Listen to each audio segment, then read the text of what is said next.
আচ্ছা, আহ, দেখো এখানে কিছু প্রশ্ন দেওয়া আছে। শীটটা আশা করি সবার কাছে ডাউনলোড করা আছে, পারলে প্রিন্ট করে নিবা, প্রিন্ট করে রাখলে সুবিধা। তো এখানে পার্টের কিছু কোশ্চেন দেওয়া আছে। কয়টা দেওয়া আছে? বেশি না, 19টা দেওয়া আছে। হ্যাঁ, 19টা পার্টের কোশ্চেন দেওয়া আছে। এই কোশ্চেনগুলো ভালোভাবে শিখবা। হ্যাঁ, 19টা টোটাল দেওয়া আছে। তো এগুলো শিখবা। আমি এগুলো এমসিকিউ আকারে পরীক্ষা নিব, মডেল টেস্ট নিব এই প্রশ্নগুলা।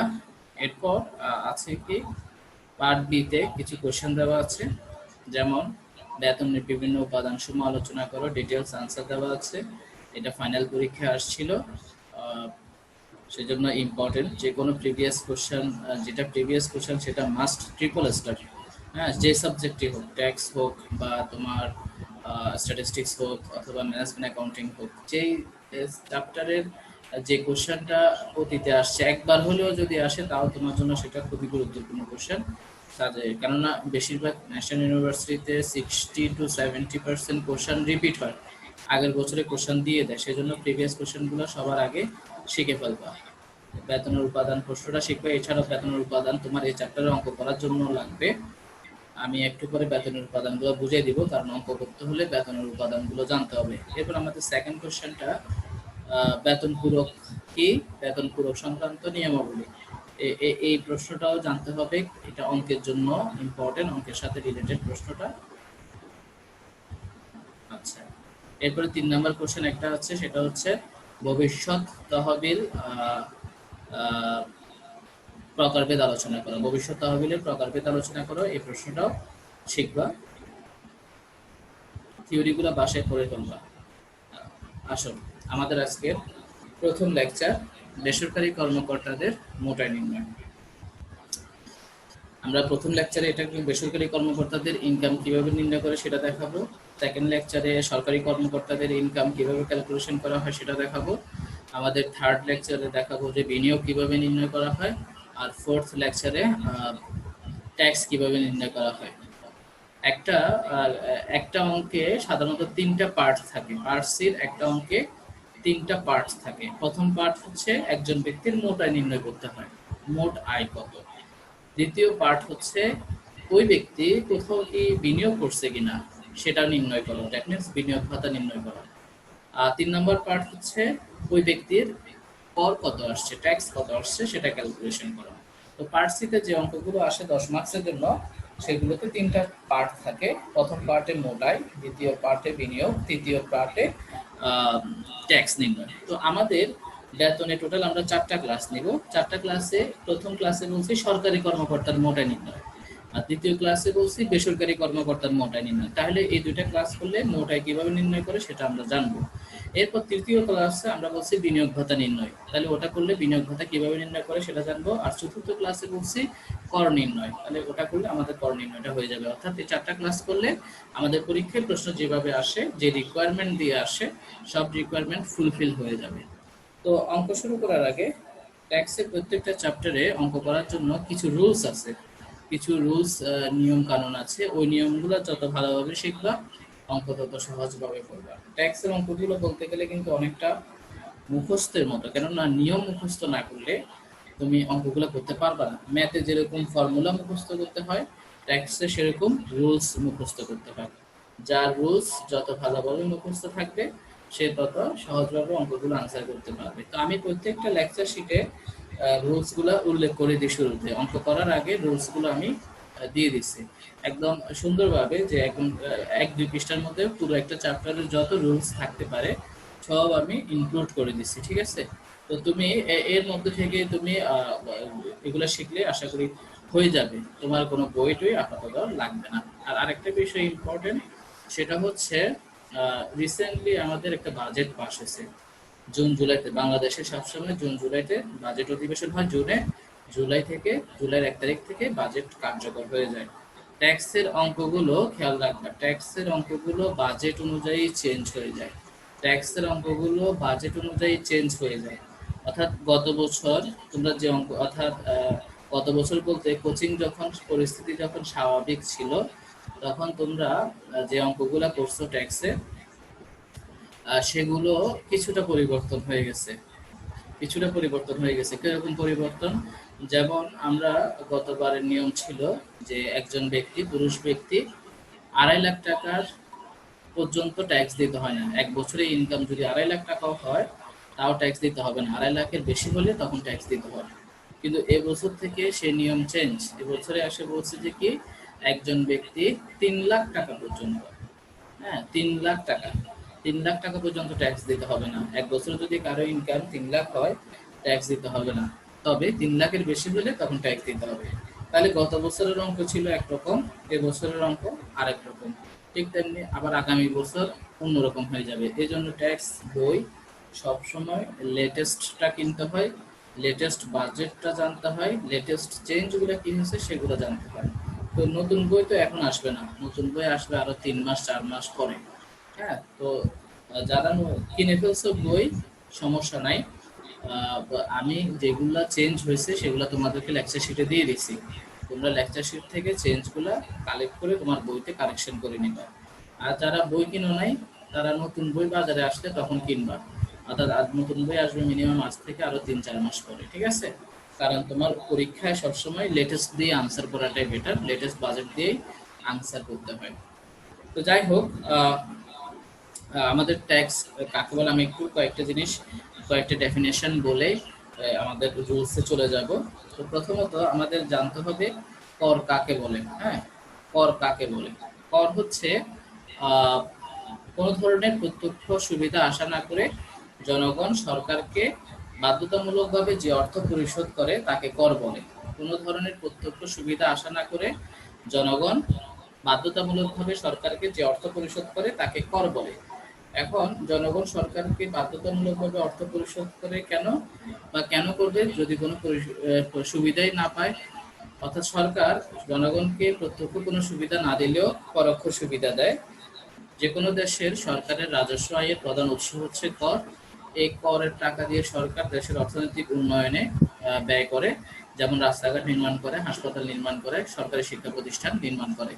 তো আমরা জনগণ সরকারকে এই জন্যই বাধ্য হয়ে করের টাকা দিতে হবে, কারণ সরকার এই করের টাকা আবার আমাদের কল্যাণার্থে ব্যয় করে। হ্যাঁ, আমাদের কল্যাণার্থে আবার সরকার করের টাকা ব্যয় করে, সেজন্য আমরা বাধ্য হয়ে সরকারকে করের টাকা পরিশোধ করব। সবার জন্য কর পরিশোধ করার সবার জন্যই নিয়ম, তবে সেটা একটা সীমা আছে। যে কার যেমন বর্তমান সীমা হচ্ছে পুরুষদের ক্ষেত্রে 3 লাখ টাকা খরচ করলে তখন তাকে ট্যাক্স দিতে হবে। আচ্ছা, এরপর আসো করের মধ্যে একটা অংশ হচ্ছে আয়কর। আয়কর কাকে বলে? কোনো ব্যক্তি বা প্রতিষ্ঠানের আয়ের উপর যে কর দেওয়া হয় সেটাকে বলা হয় আয়কর। কোনো ব্যক্তি বা প্রতিষ্ঠানের আয়ের উপর যে কর দেওয়া হয় সেটাকে বলা হয় আয়কর বা ইনকাম ট্যাক্স, ঠিক আছে? আচ্ছা, এরপর আসো ইনকাম ট্যাক্সকে বলা হয় প্রত্যক্ষ কর। ইনকাম ট্যাক্সকে বলা হয় প্রত্যক্ষ কর। এগুলো কিন্তু শিটে আছে, আমি তারপরে একটু এগুলো না জানলেই নয়, সেজন্য জানাই দিচ্ছি। ইনকাম ট্যাক্স হচ্ছে প্রত্যক্ষ কর। কেন প্রত্যক্ষ কর? আহ, যার উপর কর ধার্য হয় সেই যদি চূড়ান্তভাবে করের অর্থ পরিশোধ করে সেটাকে বলা হয় প্রত্যক্ষ কর। অর্থাৎ আমার ইনকামের উপর আমাকেই ট্যাক্স দিতে হবে, তোমার ইনকামের উপর তোমাকেই ট্যাক্স দিতে হবে। আমার ইনকামের উপর যদি অন্য কেউ ট্যাক্স দিত তাহলে সেটাকে বলতাম পরোক্ষ কর। হ্যাঁ, একজনের ট্যাক্স আরেকজনে দিলে সেটাকে পরোক্ষ কর বলে। আর যার ট্যাক্স তাকে যদি দিতে হয় তখন সেটাকে বলা হয় প্রত্যক্ষ কর, ডিরেক্ট ট্যাক্স। তো ইনকাম ট্যাক্সকে বলা হয় প্রত্যক্ষ কর কেন? কারণ যার ইনকাম তাকেই ট্যাক্স দিতে হবে, সেজন্য এটা প্রত্যক্ষ, ডিরেক্টলি ট্যাক্স। আর ইনডিরেক্ট ট্যাক্স হচ্ছে পরোক্ষ কর, হচ্ছে কর ধার্য হবে একজনের উপর কিন্তু পরিশোধ করবে অন্যজন। একজনের উপর কর ধার্য হয়েছে কিন্তু যখন অন্যজনে পরিশোধ করবে তখন সেটাকে বলবো আমরা পরোক্ষ কর। পরোক্ষ করের উদাহরণ হচ্ছে ভ্যাট, মূল্য সংযোজন কর অর্থাৎ ভ্যাট। ভ্যাট ধার্য হয় বিক্রেতার উপর কিন্তু ভ্যাটের টাকা পরিশোধ করে ক্রেতা। ভ্যাট ধার্য হয় বিক্রেতার উপর কিন্তু বিক্রেতারা কি করে, ভ্যাটের টাকাটা ক্রেতাদের কাছ থেকে নিয়ে ফেলে। যেমন আমরা কোনো পণ্য দোকান থেকে কিনতে গেলে তারা কি করে, সেখানে 15% ভ্যাট বা 4.5% ভ্যাট বা 5% ভ্যাট অ্যাড করে দেয়। তারা ভ্যাটের টাকাটা কাস্টমারের কাছ থেকে নিয়ে ফেলে, যদিও দেওয়ার কথা তাদের, কিন্তু দেয় কে, আমরা দিই, সাধারণ কাস্টমার যারা তারা দেয়। তো একজনের ট্যাক্স আরেকজনে দিলে সেটাকে বলবো পরোক্ষ কর, যেমন ভ্যাট। আর যার ট্যাক্স তাকে দিলে সেটাকে বলা হবে প্রত্যক্ষ কর, যেমন ইনকাম ট্যাক্স, আয়কর। এরপর আসো বাংলাদেশে আয়কর অধ্যাদেশ হচ্ছে 1984 সালে। এই আয়কর আইন প্রণয়ন করা হয়েছে 1984 সালে। অধ্যাদেশ মানে আইন। আর এই আয়কর হচ্ছে একটা আইন রিলেটেড সাবজেক্ট। এখানে প্রতিটা ঘটনা বা প্রতিটা কাজ অনুচ্ছেদ অনুযায়ী হবে। আইন সবসময় অনুচ্ছেদ বা ধারা অনুযায়ী চলে, ঠিক আছে? তো আমাদের ইনকাম ট্যাক্সটাও অনুচ্ছেদ বা ধারা অনুযায়ী চলবে। এই ইনকাম ট্যাক্সে মোট 187টা ধারা আছে, মোট ধারা আছে বা অনুচ্ছেদ আছে 187টা। এই 187টা অনুচ্ছেদের মধ্যেই বলা আছে কারা ট্যাক্স দিবে, কারা দিবে না, ট্যাক্স দিলে কি হবে, ট্যাক্স না দিলে কি শাস্তি হবে, ট্যাক্স না দিলে কারা শাস্তি প্রদান করবে, কিভাবে ট্যাক্স পরিশোধ করতে হবে, সব কিছু এই 187টা ধারার মধ্যে উল্লেখ আছে। আমি যে কথাগুলো বলতেছি এগুলো পার্ট এতে আসছে, এগুলো পার্টের জন্য খুবই ইম্পর্টেন্ট।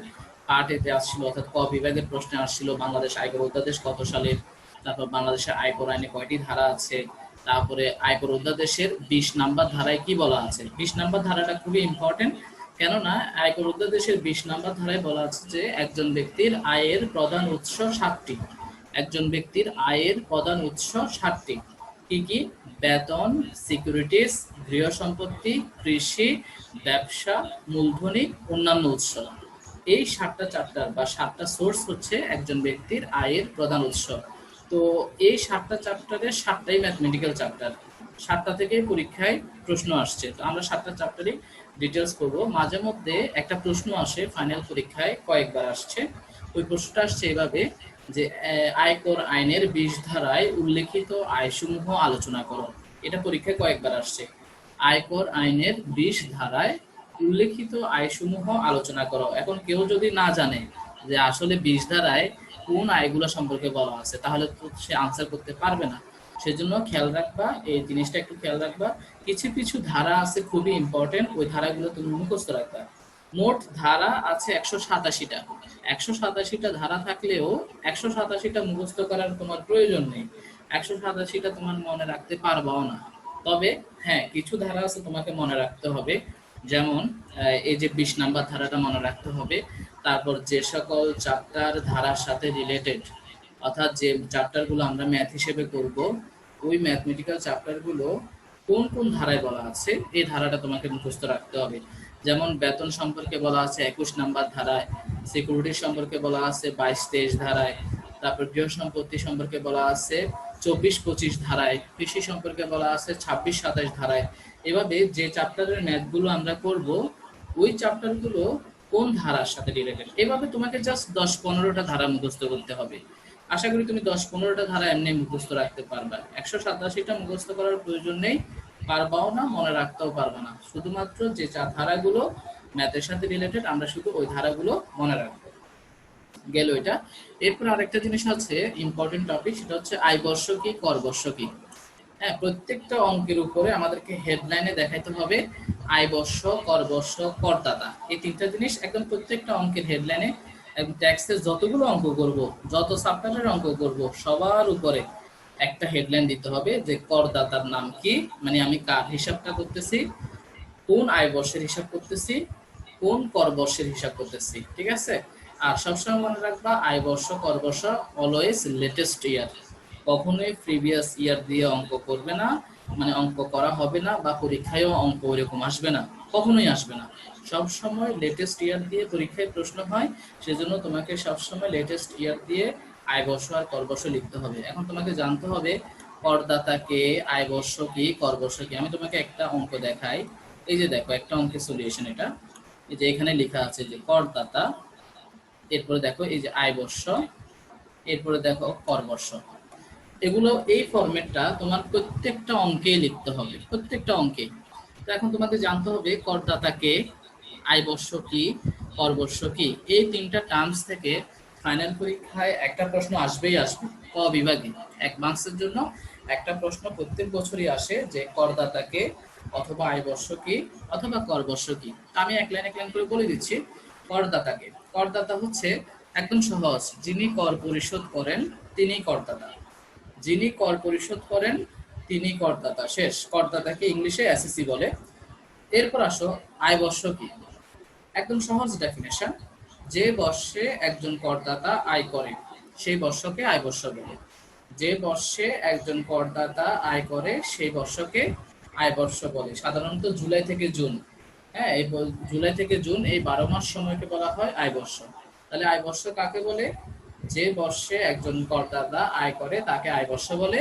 বর্তমান আয় বর্ষ হচ্ছে 2019-20। এই 2019-20 মানে এখানে 2 বছর না, এখানে 1 বছর। আর সেটা হচ্ছে 2019-এর জুলাই থেকে 2020-এর জুন পর্যন্ত। সবসময় আয় বর্ষ বা আর্থিক বর্ষ হিসাব করা হয় বাংলাদেশে জুলাই থেকে জুন, এই 12 মাস সময়টাকে। আর জানুয়ারি থেকে ডিসেম্বর পর্যন্ত যে 12 মাস হিসাব করি এটাকে বলা হয় পঞ্জিকা বর্ষ, ক্যালেন্ডার ইয়ার। সেটা আমরা মাস হিসাব করার জন্য আমরা জানুয়ারি থেকে ডিসেম্বর 12 মাস হিসাব করি, এটাকে বলে ক্যালেন্ডার ইয়ার।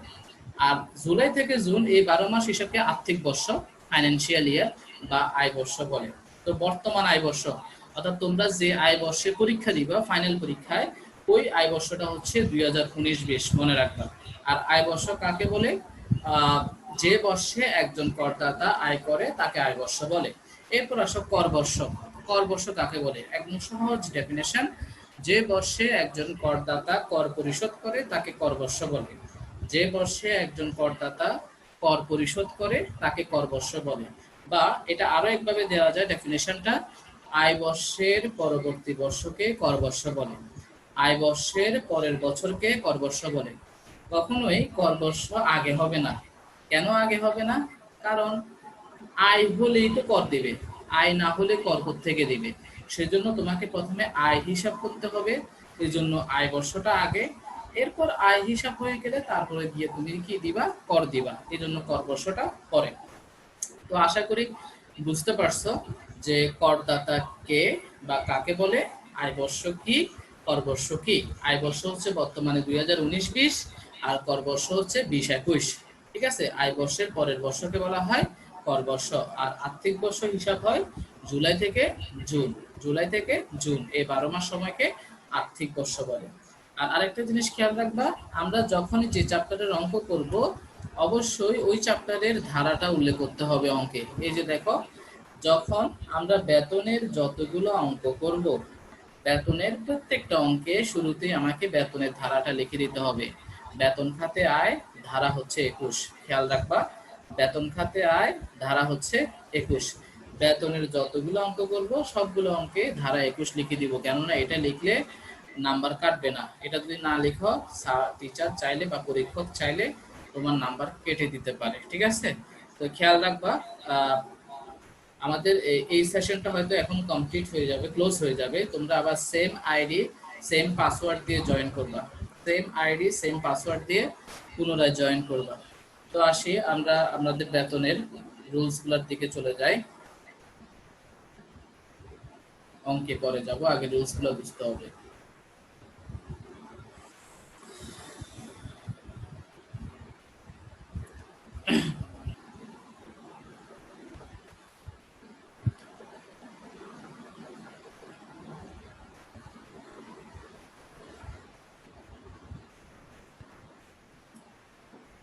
তোমরা তোমাদের ডিসপ্লে জুম করতে পারবা, কোনো সমস্যা নাই। ডিসপ্লের উপরে যেভাবে আমরা ছবিকে বড় ছোট করতে পারি ঠিক তেমনি তুমি তোমার ডিসপ্লেটাও বড় ছোট করে লেখাগুলো আরো ক্লিয়ারলি দেখতে পাবা। ঠিক আছে, চাইলে আর কি, তোমার যদি প্রয়োজন হয় তখন।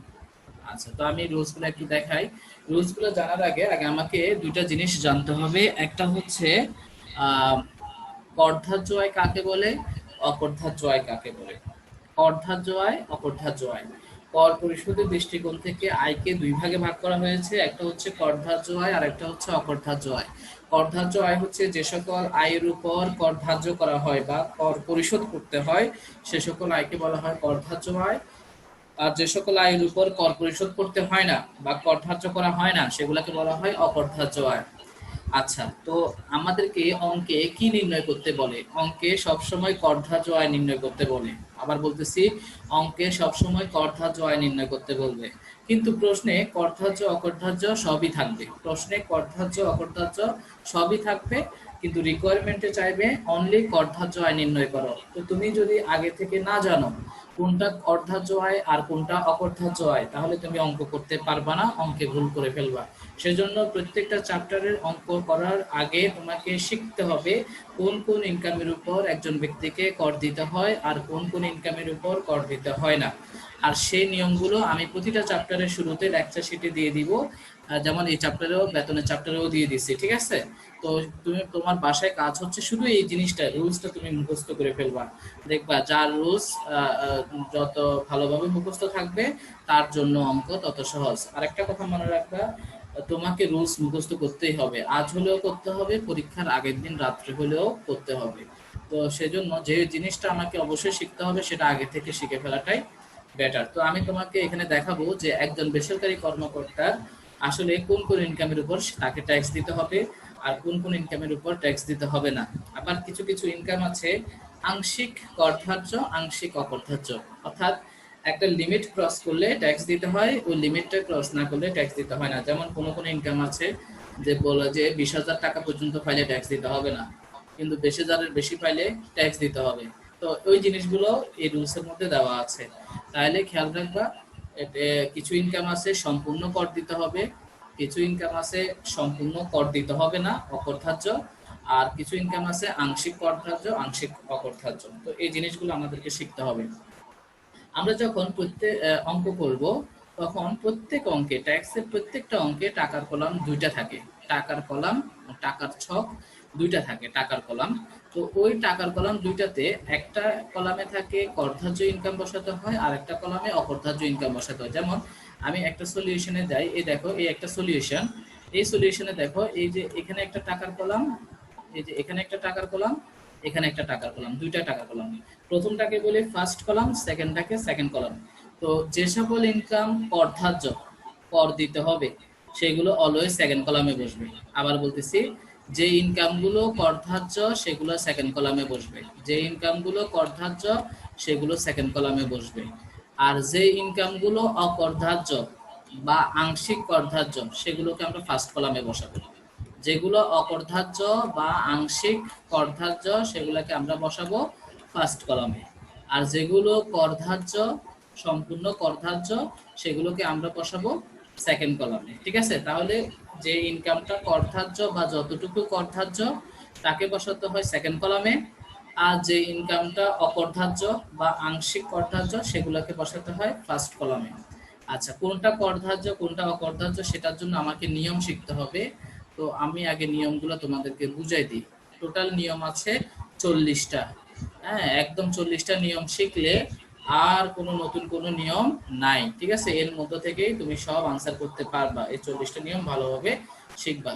একটা অঙ্কে যে 40টা নিয়ম থাকবে তা না, একটা অঙ্কে পরীক্ষায় নিয়ম থাকবে সর্বোচ্চ 5 থেকে 7টা, 5টা থেকে 7টা, এর বেশি না। কিন্তু পুরো চ্যাপ্টার সম্পর্কে জানার জন্য তোমাকে 40টা নিয়ম শিখতে হবে।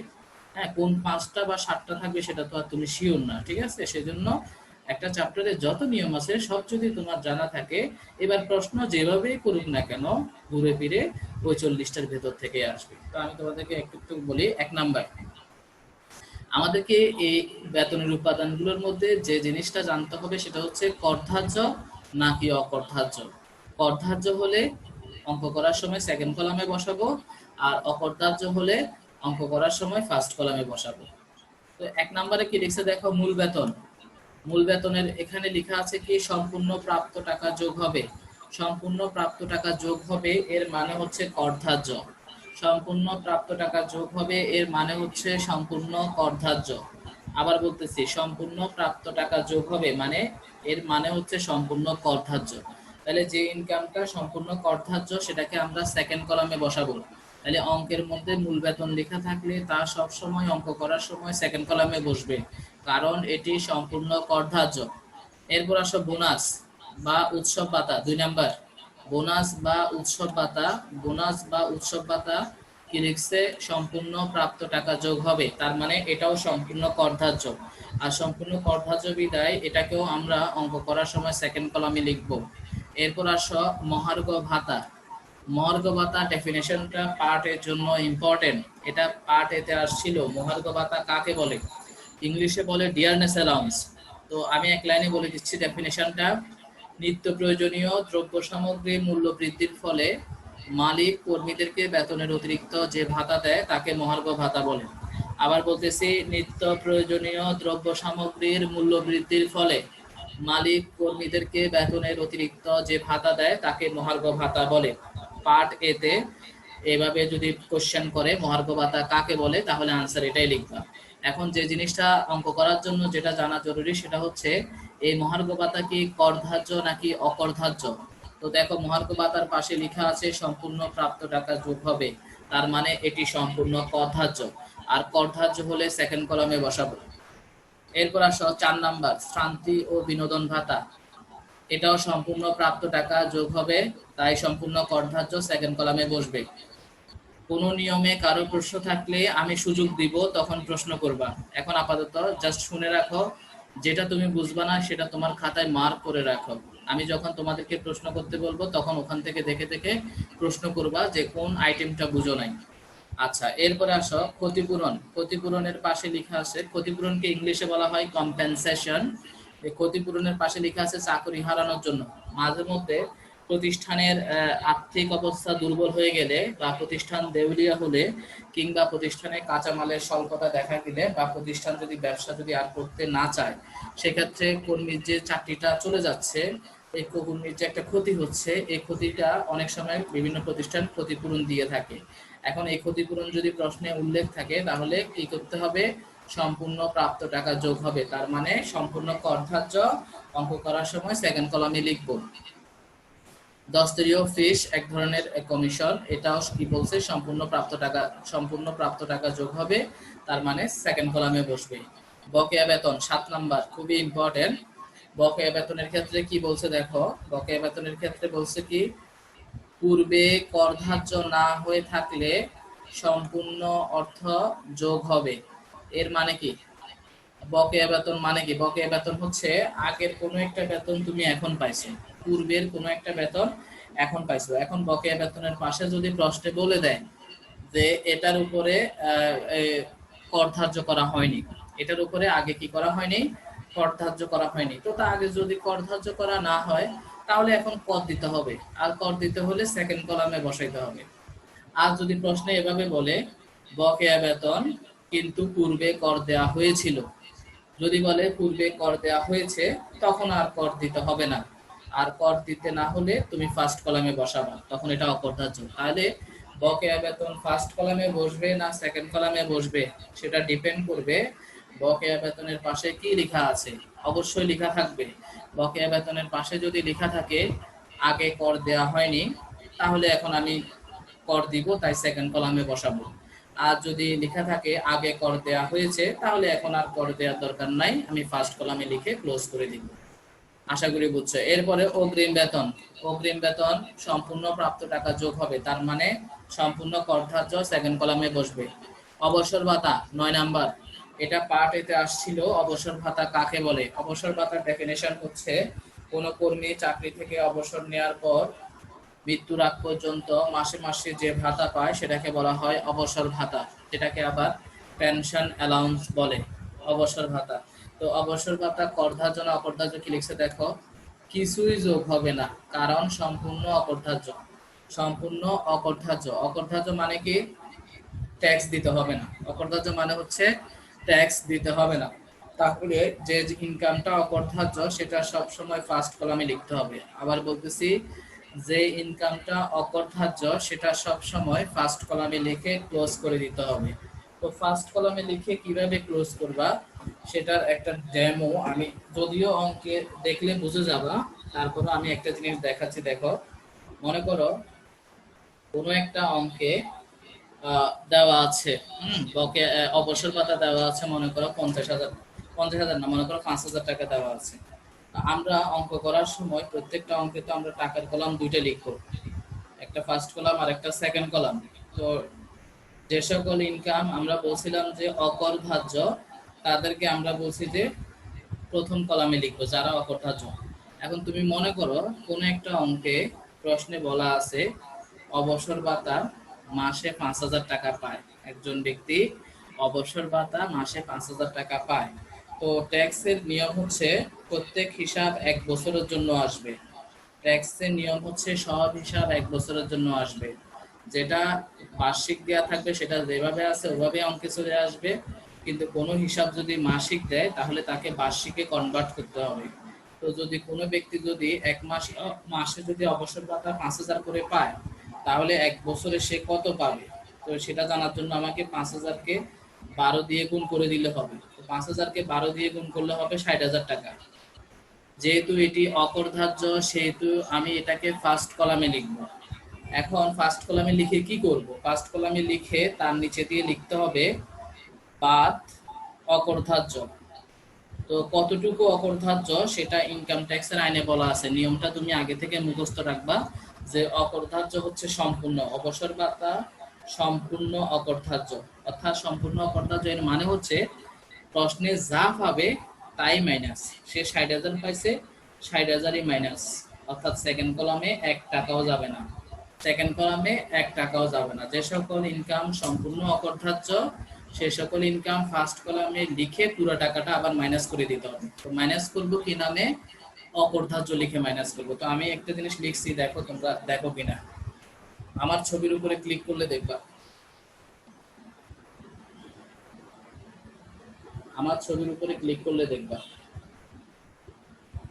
দেখো আমি বলছিলাম কি যে একজন ব্যক্তি প্রশ্নে মনে করা বলা আছে মাসে 5,000 টাকা করে অবসর ভাতা পায়। তো মাসে 5,000 করে হলে 12 মাসে কত হবে, 60,000 টাকা। যেহেতু এটি অকরধার্য তাই ফার্স্ট কলামে লিখলাম। আর কতটুকু অকরধার্য, সম্পূর্ণ অকরধার্য, রুলসে বলা আছে সম্পূর্ণ অকরধার্য। তাহলে সম্পূর্ণ অকরধার্য বলা থাকলে যা পাবে পুরো টাকাই মাইনাস করে দিতে হবে, অর্থাৎ সে 60,000 পাইছে, লিখতে হবে বাদ অকরধার্য সম্পূর্ণ। দ্যাট মিনস 60,000 থেকে 60,000 বিয়োগ করলে সেকেন্ড কলামে 1 টাকাও যাবে না, শূন্য। তাহলে যে সকল ইনকাম সম্পূর্ণ অকরধার্য সেগুলো সেকেন্ড কলামে 0 বসে। তো সম্পূর্ণ অকরধার্য কিভাবে দেখাবো, সে যা পাইছে তার থেকে ওই টাকাটাই আবার বিয়োগ করে দিব। সে যদি 1 লাখ পায় 1 লাখ বিয়োগ, সে 5 লাখ পাইলে 5 লাখই বিয়োগ করে দিব। আশা করি বুঝতে পারছো, না বুঝলে আমি যখন প্রশ্ন করতে বলবো তখন আবার প্রশ্ন করবে। এটা আবার মিনি বোর্ড, আমি তো বড় বোর্ড আমার বাসায় নাই, তাই আমি বড় বোর্ডে ক্লাস নিতে পারতেছি না। যদি কোচিং এ যাই তখন বড় বোর্ডে ক্লাস দিব। আচ্ছা, আমরা আবার মূল মূল জায়গায় চলে আসি। আমাদের পিডিএফ এ ক্লিক করো। দেখো 10 নাম্বার বার্ষিক বৃত্তি। বার্ষিক বৃত্তির ক্ষেত্রে কি বলা আছে, সম্পূর্ণ প্রাপ্ত টাকা যোগ হবে, তার মানে সম্পূর্ণ করধার্য। যেগুলো সম্পূর্ণ করধার্য ওগুলো কোনো ঝামেলা নাই, প্রশ্নে যা লিখবে তাই ডাইরেক্ট সেকেন্ড কলামে লিখে দিব, কোনো ঝামেলা নাই, কোনো কিছু মাইনাস করার দরকার নাই, যা আছে প্রশ্নে তাই সেকেন্ড কলামে। এরপর আসো গ্র্যাচুইটি, 11 নাম্বার। গ্র্যাচুইটিটা ইংরেজি শব্দ যার বাংলা অর্থ হচ্ছে আনুতোষিক বা পারিতোষিক। গ্র্যাচুইটির বাংলা অর্থ হচ্ছে আনুতোষিক বা পারিতোষিক। এখন এই গ্র্যাচুইটি কাকে বলে, কোনো ব্যক্তি চাকরি থেকে অবসর নেওয়ার পর এককালীন যে অর্থ পায় তাকে গ্র্যাচুইটি বলে। কোনো ব্যক্তি চাকরি থেকে অবসর নেওয়ার পর এককালীন যে অর্থ পায় তাকে গ্র্যাচুইটি বলে। খেয়াল রাখবা, গ্র্যাচুইটি আর অবসর ভাতা এক কথা না। অবসর ভাতা হচ্ছে তুমি মৃত্যুর আগ পর্যন্ত পাবা, প্রত্যেক মাসে মাসে অল্প অল্প করে পাবা। কিন্তু গ্র্যাচুইটি হচ্ছে একবার দিবে, শুধু শুধু একবার দিবে, এবং অ্যামাউন্টটা হিউজ পরিমাণ। কেউ 10 লাখ পায়, কেউ 20 লাখ পায়, কেউ 30 লাখ পায়, এভাবে। তো গ্র্যাচুইটির ক্ষেত্রে নিয়ম কি দেখো, 2,50,00,000 টাকা পর্যন্ত অকরধার্য। এর মানে কি, একজন ব্যক্তি 2.5 কোটি টাকা পর্যন্ত পেলে তাকে ট্যাক্স দিতে হবে না, কিন্তু 2.5 কোটি টাকার বেশি পেলে তাকে ট্যাক্স দিতে হবে। মনে করো কোনো ব্যক্তি গ্র্যাচুইটি বাবদ 1 কোটি টাকা পাইলো, তাহলে ট্যাক্স দিতে হবে না। ফার্স্ট কলামে লিখবো 1 কোটি থেকে 1 কোটি মাইনাস করে দিব, 1 টাকাও সেকেন্ড কলামে যাবে না। কিন্তু যদি এরকম বলে একজন ব্যক্তি গ্র্যাচুইটি বাবদ 3 কোটি পাইছে, তাহলে আমাদের লিমিট তো 2.5 কোটি পর্যন্ত, তখন আমাকে দেখাইতে হবে 3 কোটি থেকে 2.5 কোটি বাদ দিলে বাকি 50 লাখ টাকার উপর তাকে ট্যাক্স দিতে হবে। তো জিনিসটা কিরকম, আমি একটা বোর্ডে, আমার ছোট বোর্ডে আমি আবার লিখে দেখাচ্ছি ক্যালকুলেশনটা কিভাবে হবে, তাহলে ক্লিয়ার হয়ে যাবে। আর তাছাড়া সলিউশন যখন দেখবা তখন আরো ক্লিয়ার হয়ে যাবে। তারপর আমি একটু করে দেখাচ্ছি। মনে করো তুমি একটু কাল্পনিক একটা মান ধরো, সাপোজ ধরে নিলাম একজন কর্মী গ্র্যাচুইটি বাবদ 3 কোটি টাকা পেল। ধরে নিলাম একজন কর্মী গ্র্যাচুইটি বাবদ 3 কোটি পেল। তাহলে যেহেতু অকরধার্য আছে তাই ফার্স্ট কলামে লিখবো, ফার্স্ট কলামে 3 কোটি লিখলাম। লেখার পর নিচে দিয়ে লিখবো বাদ অকরধার্য। এখন কতটুকু অকরধার্য সেটা আমাকে আগে থেকে মুখস্থ রাখতে হবে রুলস পড়ে। তো রুলসে আমরা দেখতেছি 2,50,00,000 পর্যন্ত অকরধার্য। তাহলে 3 কোটি থেকে 2,50,00,000 আমরা বাদ দিয়ে দিব, যতটুকু অকরধার্য ততটুকু বাদ।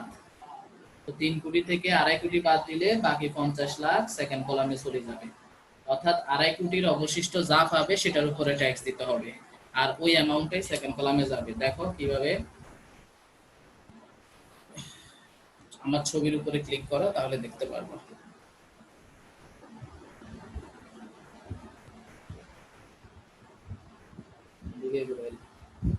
এই যে দেখো গ্র্যাচুইটি, আমি ধরে নিলাম যে প্রশ্নে গ্র্যাচুইটি দেওয়া আছে 3 লাখ, আর আমাদের আইনে বলা আছে 2.5 কোটি টাকা পর্যন্ত কোনো ট্যাক্স দিতে হয় না।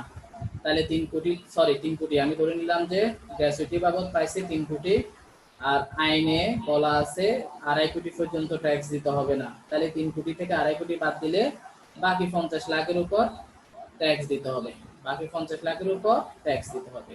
আচ্ছা, এখন যদি এরকম হইতো ঘটনাটা, যদি প্রশ্নে বলা থাকতো যে একজন ব্যক্তি গ্র্যাচুইটি বাবদ পাইছে 2 কোটি টাকা, মনে করো প্রশ্নে বলা আছে যে 2 কোটি টাকা পাইছে, তো আমি যত পাইছে ততটা ফার্স্ট কলামে লিখলাম 2 কোটি। এখন আইনে বলা আছে যে 2.5 কোটি পর্যন্ত ট্যাক্স দিতে হয় না, তো 2 কোটি থেকে 2.5 কোটি বাদ দিলে সেকেন্ড কলামে তো নেগেটিভ 50 লাখ হয়ে যাবে। খেয়াল রাখবা, ট্যাক্সে কখনোই নেগেটিভ ফিগার বসে না, ট্যাক্সে কখনোই নেগেটিভ ফিগার বসে না। কেন বসে না? তুমি পাইছো 2 কোটি টাকা, আর ইনকাম ট্যাক্স আইনে বলা আছে একজন ব্যক্তিকে 2.5 কোটি টাকা পর্যন্ত ট্যাক্স দিতে হবে না, তাহলে তোমার ওই 2 কোটির মধ্যে তো ট্যাক্স দেওয়ার মতো কিছু নেই। তুমি যদি 2.5 কোটির বেশি পাইতা তখন না ট্যাক্স দিবা, 2.5 কোটির কম পাইলে সবসময় সেকেন্ড কলামে 0 লিখতে হবে। তাহলে 2 কোটি থেকে 2.5 কোটি বাদ দিলে সেকেন্ড কলামে 0 লিখবা, 0। হ্যাঁ, আবার দেখো এই যে নেগেটিভ ফিগার আসলে সেকেন্ড কলামে 0 লিখবা, নেগেটিভ ফিগার আসলে সেকেন্ড কলামে 0 লিখবা। প্রশ্নে বলা আছে গ্র্যাচুইটি 2 কোটি পাইছে, কিন্তু আইনে ফিক্সড বলা আছে 2.5 কোটি পর্যন্ত ট্যাক্স দিতে হয় না। তাহলে 2 কোটি থেকে 2.5 কোটি বাদ দিলে নেগেটিভ ফিগার আসবে, তো নেগেটিভ ফিগার কখনোই লেখা যাবে না, সে জায়গায় 0 লিখতে হবে। আশা করি বুঝতে পারছো। এখন আসো পরবর্তী রুলস, পাহাড়ি ভাতা। পার্বত্য এলাকাগুলোতে যারা চাকরি করে, পার্বত্য এলাকাগুলোতে যারা চাকরি করে, যেমন রাঙ্গামাটি, খাগড়াছড়ি, বান্দরবান, ওই সকল এরিয়াতে যারা চাকরি করে তাদেরকে সরকার আলাদা একটা ভাতা দেয়, সেটাকে বলে পাহাড়ি ভাতা। এটি সম্পূর্ণ টাকা যোগ হবে, তার মানে সম্পূর্ণ করধার্য, সেকেন্ড কলামে লিখে দিব। বেতন বা মজুরির পরিবর্তে মুনাফা সম্পূর্ণ টাকা যোগ হবে, সেকেন্ড কলামে বসে যাবে। অনুমোদিত ভবিষ্যৎ তহবিলে সঞ্চিত উদ্বৃত্ত সেকেন্ড কলামে বসবে করধার্য। এরপরে সন্তানের শিক্ষা ভাতা, তাও সম্পূর্ণ টাকা যোগ হবে, তার মানে সেকেন্ড কলামে বসবে। এরপরে আপ্যায়ন ভাতা 16 নাম্বার, আপ্যায়ন ভাতাতে বলছে কি সম্পূর্ণ টাকা যোগ হবে, কিন্তু ব্র্যাকেটে একটা কথা লিখে দিছে, অফিস চলাকালীন সময়ের জন্য প্রাপ্ত হলে অকর্তব্য। তাইলে আপ্যায়ন ভাতা নিয়ে কথা আছে। আপ্যায়ন যদি কোনো একটা অঙ্কে বলে যে আপ্যায়ন ভাতা 5,000 টাকা, মনে করো কোনো একটা অঙ্কে বলছে যে তোমাকে 1 বছরে আপ্যায়ন ভাতা দিয়েছে 5,000 টাকা 1 বছরে, তো তুমি আর কিছু বলে নাই, জাস্ট এতটুকুই বলছে। যদি শুধু এতটুকুই বলে তাহলে নিয়ম হচ্ছে সম্পূর্ণ করধার্য। সম্পূর্ণ করধার্য মানে হচ্ছে সেকেন্ড কলামে বসবে। আবার বলতেছি, মনে করো প্রশ্নে তোমাকে বলছে যে জনাব রহিম আপ্যায়ন ভাতা পেল 1 বছরে 5,000 টাকা, আর কিছু বললো না, তো আর কিছু না বললে তুমি ডাইরেক্ট 5,000 টাকা সেকেন্ড কলামে লিখে দিবা, ডাইরেক্ট 5,000 টাকা সেকেন্ড কলামে লিখে দিবা, ঠিক আছে। আচ্ছা, আর যদি এরকম বলে যে জনাব রহিমকে আপ্যায়ন ভাতা দেওয়া হলো 5,000 টাকা, কিন্তু সেটা অফিস চলাকালীন সময়ে, অফিস চলাকালীন সময়ে এই কথাটা যদি বলে, তাইলে আর এটার উপরে ট্যাক্স দিতে হবে না। এটা তখন তুমি ফার্স্ট কলামে লিখবা, লিখে ওই যে সম্পূর্ণ অকর্তব্য মানে 5,000 পাইছে, 5,000-এ বিয়োগ 1 টাকাও সেকেন্ড কলামে যাবে না। তাহলে খেয়াল রাখবা আপ্যায়ন ভাতার পাশে কি বলা আছে সেটা একটু খেয়াল রাখবা। যদি আপ্যায়ন ভাতার পাশে বলে কোনো কিছু বলা না থাকে তখন সেকেন্ড কলামে ডাইরেক্ট লিখে দিবা, আর যদি আপ্যায়ন ভাতার পাশে বলে দেয় এটা অফিস চলাকালীন সময়ে, তখন তুমি ফার্স্ট কলামে লিখে পুরো টাকা মাইনাস করে দিবা, সেকেন্ড কলামে 0 বসাবা। অঙ্ক করলে আরো ক্লিয়ার হয়ে যাবে। এরপর আসো নেক্সট, বাংলা নববর্ষ ভাতা। বাংলা নববর্ষ ভাতার ক্ষেত্রে কি বলছে?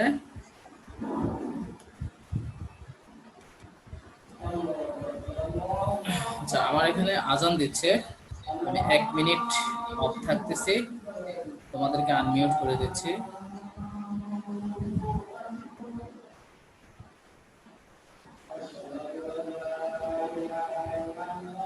আজান শেষ হোক।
সময় বুঝি।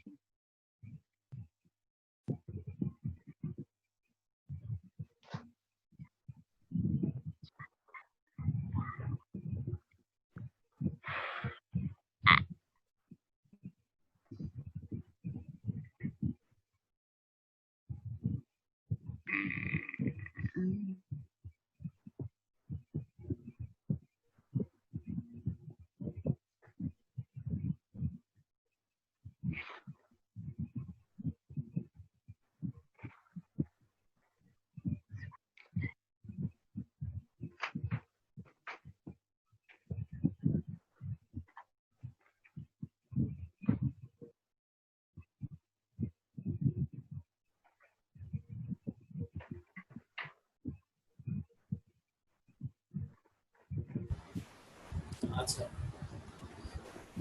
সবাই বুঝতেছ? জি স্যার। আচ্ছা, ঠিক আছে, মিউট করে দিচ্ছি সবাইকে।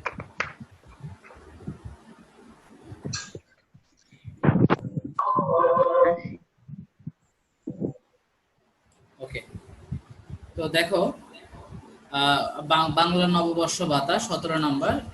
রুলসে যত বেশি সময় দিবা অঙ্ক তত সহজ হবে, ঠিক আছে? রুলস যত ভালোভাবে বুঝবা অঙ্ক তত সহজে করতে পারবা। বাংলা নববর্ষ ভাতার ক্ষেত্রে কি বলা আছে? বেসরকারি কর্মচারীদের ক্ষেত্রে প্রাপ্ত টাকা যোগ হবে। দ্যাট মিনস অঙ্ক যদি বেসরকারি কর্মকর্তার হয় তাহলে কর্তার্য সেকেন্ড কলামে বসাবা, কিন্তু অঙ্ক যদি সরকারি কর্মকর্তার হয় তাহলে অকর্তার্য ফার্স্ট কলামে বসাবা। খেয়াল করবা যে যে অঙ্কই করো না কেন পরীক্ষায়, এই অঙ্কটা কার, সে কি বেসরকারি কর্মকর্তা নাকি সরকারি কর্মকর্তা, সেটা প্রশ্নে ক্লিয়ারলি বলে দিবে। তাহলে বেসরকারি কর্মকর্তা বললে তাদের নববর্ষ ভাতার উপর ট্যাক্স দিতে হবে, তাই সেকেন্ড কলামে বসাবা।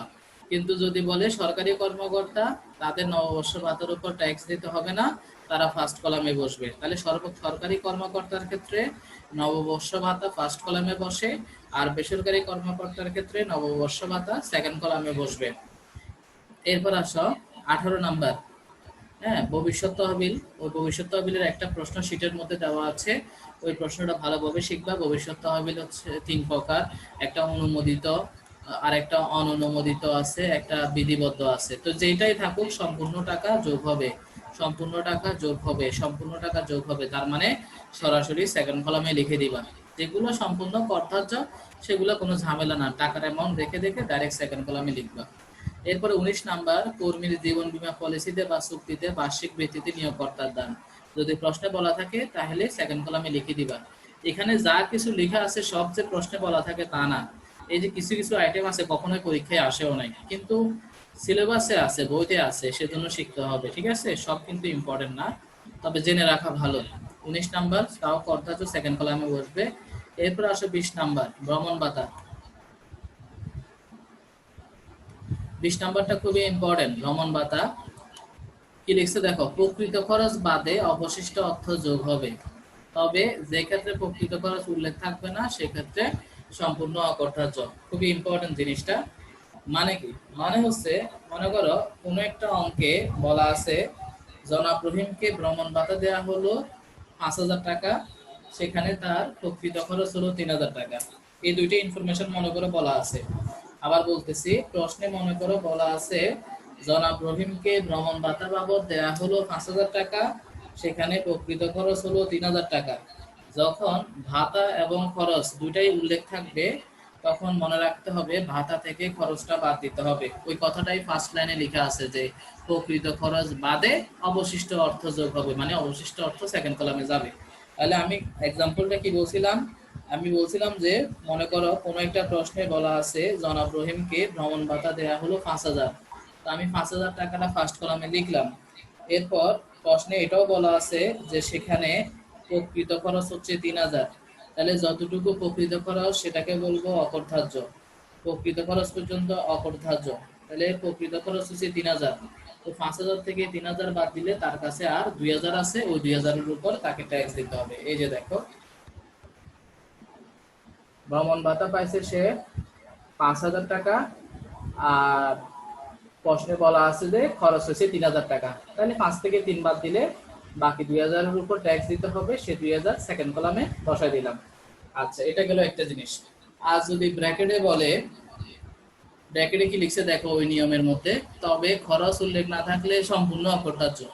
তার মানে কি, প্রশ্নে মনে করো বলা আছে জনাব রহিমকে ভ্রমণ ভাতা বাবদ 5,000 দেওয়া হলো, কিন্তু কোনো খরচের কথা বলে নাই, জাস্ট বলছে যে তাকে 5,000 দিছে, আর কিছু বলে নাই। তো যখন এই ধরনের কথা বলবে তখন ধরতে হবে যে পুরো টাকাই খরচ। যখন বলবে যে শুধু ভাতা দিছে, কোনো খরচের টরচের কথা উল্লেখ নাই, যখন খরচের কথা উল্লেখ থাকবে না তখন ধরে নিতে হবে পুরো টাকাই খরচ হয়ে গেছে। তার মানে 5,000 পাইছে, 5,000ই প্রকৃত খরচ, সেকেন্ড কলামে কিচ্ছু যাবে না। এই যে দেখো, যখন খরচের কথা উল্লেখ থাকবে না তখন যা পাবে পুরাই মাইনাস। 5,000 পাইলে 5,000 মাইনাস, যদি 10,000 পায় 10,000 মাইনাস, 20,000 পাইলে 20,000 মাইনাস। তাইলে ভ্রমণ ভাতার ক্ষেত্রে খেয়াল রাখবা, খরচ উল্লেখ থাকলে খরচ মাইনাস হবে, খরচ উল্লেখ না থাকলে পুরাই মাইনাস হয়ে যাবে। আশা করি বুঝতে পারছো, না বুঝলে পরে প্রশ্ন করবা। এরপরে আসো 21 নাম্বার, চিকিৎসা ভাতা। খুব ইম্পর্টেন্ট। চিকিৎসা ভাতার ক্ষেত্রে আহ, যে দুইটা জিনিস মনে রাখতে হবে, এতক্ষণ পর্যন্ত যেগুলো পড়ছি সেগুলাতে জাস্ট একটা ফিগার ছিল অকর্ধার্য, কিন্তু চিকিৎসা ভাতার ক্ষেত্রে বলা আছে যে দুইটা ফিগারের মধ্যে কম্পেয়ার করে অকর্ধার্য বের করতে হবে। কি লিখছে দেখো, বার্ষিক 1,20,000 অথবা মূল বেতনের 10%, এই দুইটার মধ্যে যেটি কম, কম মানে যেটা ছোট, সেটা অকর্ধার্য। জাস্ট এতটুকুই পড়ো, আর কিছু আর পড়তে হবে না, শেষের লাইনটা পড়তে হবে না। আবার বলতেছি, চিকিৎসা ভাতার ক্ষেত্রে কি বলছে, বার্ষিক 1,20,000 অথবা মূল বেতনের 10%, এই দুটির মধ্যে যেটি কম সেটি অকর্ধার্য। এখন জিনিসটা কিভাবে থাকবে প্রশ্নে, বা আমি করব কিভাবে, তো আমি বোর্ডে এক্সাম্পল হিসেবে দিচ্ছি। মনে করো কোনো একটা অঙ্কে বলা আছে জনাব রহিমকে চিকিৎসা ভাতা বাবদ এক বছরে 40,000 টাকা দেওয়া হলো। মনে করো এক বছরে দিছে কত, 40,000। সাপোজ এক বছরে তাকে 40,000 টাকা দেওয়া হলো। এখন মনে করো ওই অঙ্কে প্রশ্নে বলা আছে জনাব রহিমের এক বছরে বেতন হয়েছে 3 লাখ, কারো মাসে বেতন যদি 25,000 করে হয় তার এক বছরে বেতন 3 লাখই হয়। তো এই দুইটা ইনফরমেশন মনে করো দেওয়া আছে প্রশ্নে।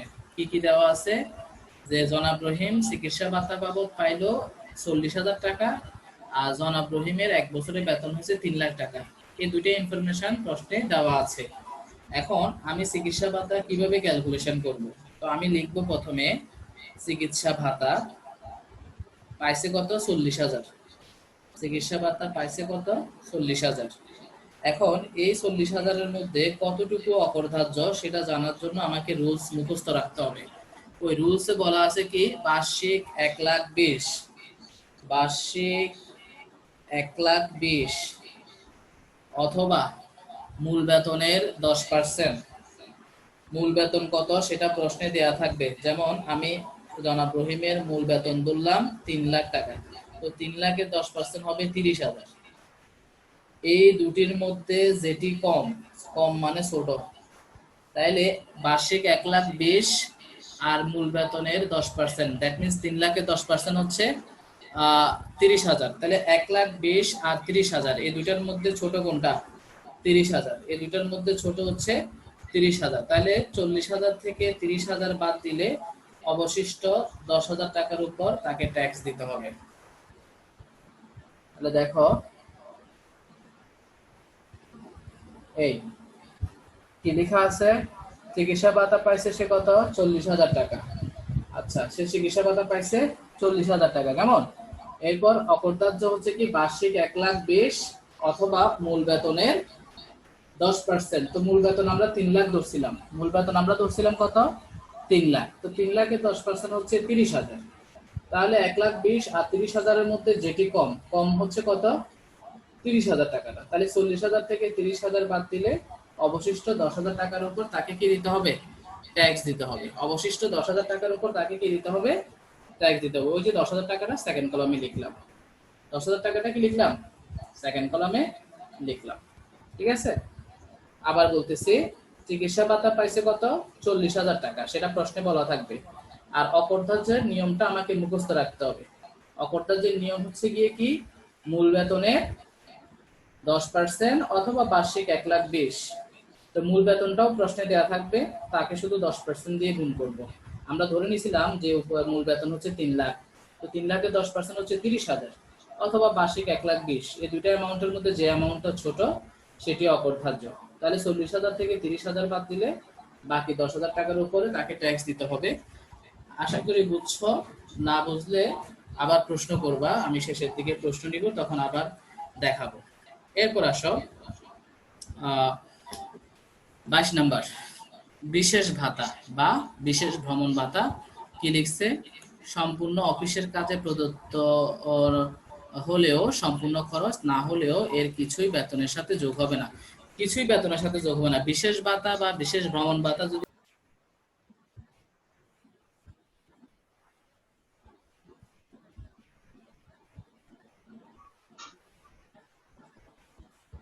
40 মিনিট পর পর আমাদের ব্রেক, এটা আমাদের লাস্ট সেশন।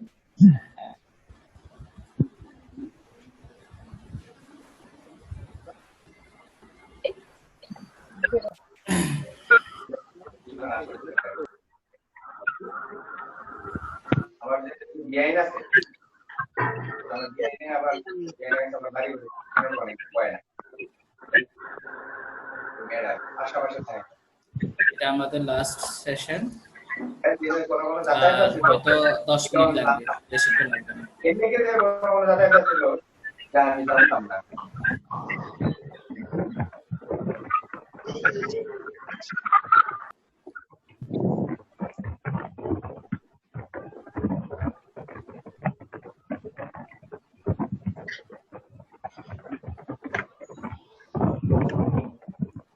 সবাই জয়েন হয়ে নিক, আর একটু অপেক্ষা করি।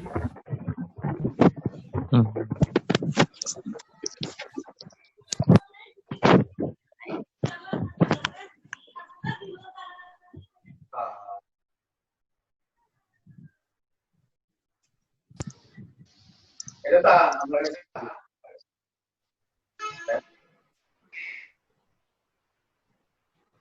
মিনিট হয়ে গেছে।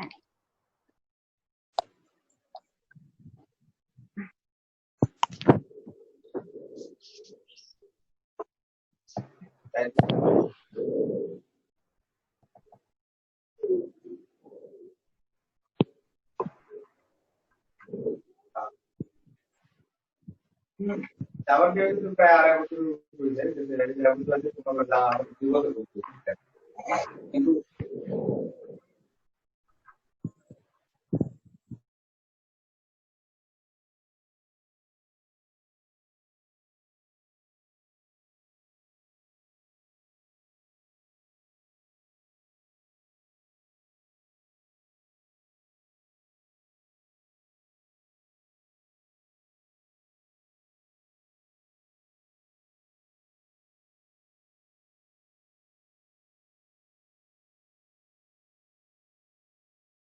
হ্যাঁ, এরপর দেখো বিশেষ ভাতা বা বিশেষ ভ্রমণ ভাতা যেটাই থাকুক না কেন সম্পূর্ণ অকরধার্য, সেটা আমরা ফার্স্ট কলামে লিখব। নগদ বাড়ি ভাড়া খুবই ইম্পর্টেন্ট, 23 নাম্বার, নগদ বাড়ি ভাড়া। নগদ বাড়ি ভাড়াটা কি দেখো, আহ, যদি কোনো কর্মীকে থাকার জন্য টাকা দেয় প্রতিষ্ঠান থেকে, সেটাকে বলবো নগদ বাড়ি ভাড়া বা বাসস্থান ভাতা। এটা প্রশ্নে এভাবে বলা থাকবে যে জনাব রহিমকে থাকার জন্য প্রত্যেক মাসে 5,000 টাকা করে দেয়া হয় বা 10,000 টাকা করে দেয়া হয় বা বার্ষিক এত টাকা দেয়া হয়, এভাবে বলা থাকবে, ঠিক আছে। তো কোনো কর্মীকে যদি থাকার জন্য টাকা দেয় সেটাকে বলবো নগদ বাড়ি ভাড়া। আর নগদ বাড়ি ভাড়া কতটুকু অকর্তব্য দেখো, মাসিক 25,000। তুমি মাসিক হিসাব করবা না, মাসিক 25,000 মানে হচ্ছে 12 মাসে 3 লাখ হয়। তো তুমি হিসাব করবে এভাবে যে বার্ষিক 3 লাখ অথবা মূল বেতনের 50%, এই দুইটার মধ্যে যেটি কম সেটি অকর্তব্য। আমি যেটা বলতেছি এটা মনোযোগ দিয়ে শোনো। তুমি নিয়মটা এইভাবে মুখস্থ রাখবা যে নগদ বাড়ি ভাড়ার ক্ষেত্রে অকর্তব্য হচ্ছে বার্ষিক 3 লাখ অথবা মূল বেতনের 50%, এই দুইটার মধ্যে যেটি ছোট সেটি অকর্তব্য। তো ওই যে একটু আগে চিকিৎসা ভাতা যেরকম দেখছো যে যা পাবে সেখান থেকে বার্ষিক 1,20,000 অথবা মূল বেতনের 10%, যেটি ছোট সেটি অকর্তব্য করছি। ঠিক বাড়ির ক্ষেত্রেও একই নিয়ম। বাড়ির ক্ষেত্রে নিয়ম হচ্ছে মূল বেতনের 50%। ওই যে চিকিৎসা ভাতার ক্ষেত্রে ছিল মূল বেতনের 10%, আর ইয়ের ক্ষেত্রে বাড়ির ক্ষেত্রে হচ্ছে মূল বেতনের 50%। চিকিৎসা ভাতার ক্ষেত্রে বার্ষিক ছিল 1,20,000 আর বাড়ির ক্ষেত্রে হচ্ছে বার্ষিক 3 লাখ। মাসে 25,000 করে হলে বার্ষিক হচ্ছে কত, 3 লাখ। তাহলে দুইটা নিয়মও মূলত একই, ঠিক আছে। আমি বলছি যে এখন কোনো প্রশ্ন না করার জন্য, তারপরে চ্যাট বক্সে প্রশ্ন করতেছে, আমি প্রশ্ন করার জন্য সময় দিব না। আচ্ছা দেখো, তাহলে নগদ বাড়ি ভাড়াটা আমি একটা এক্সাম্পল দিয়ে দেখাই।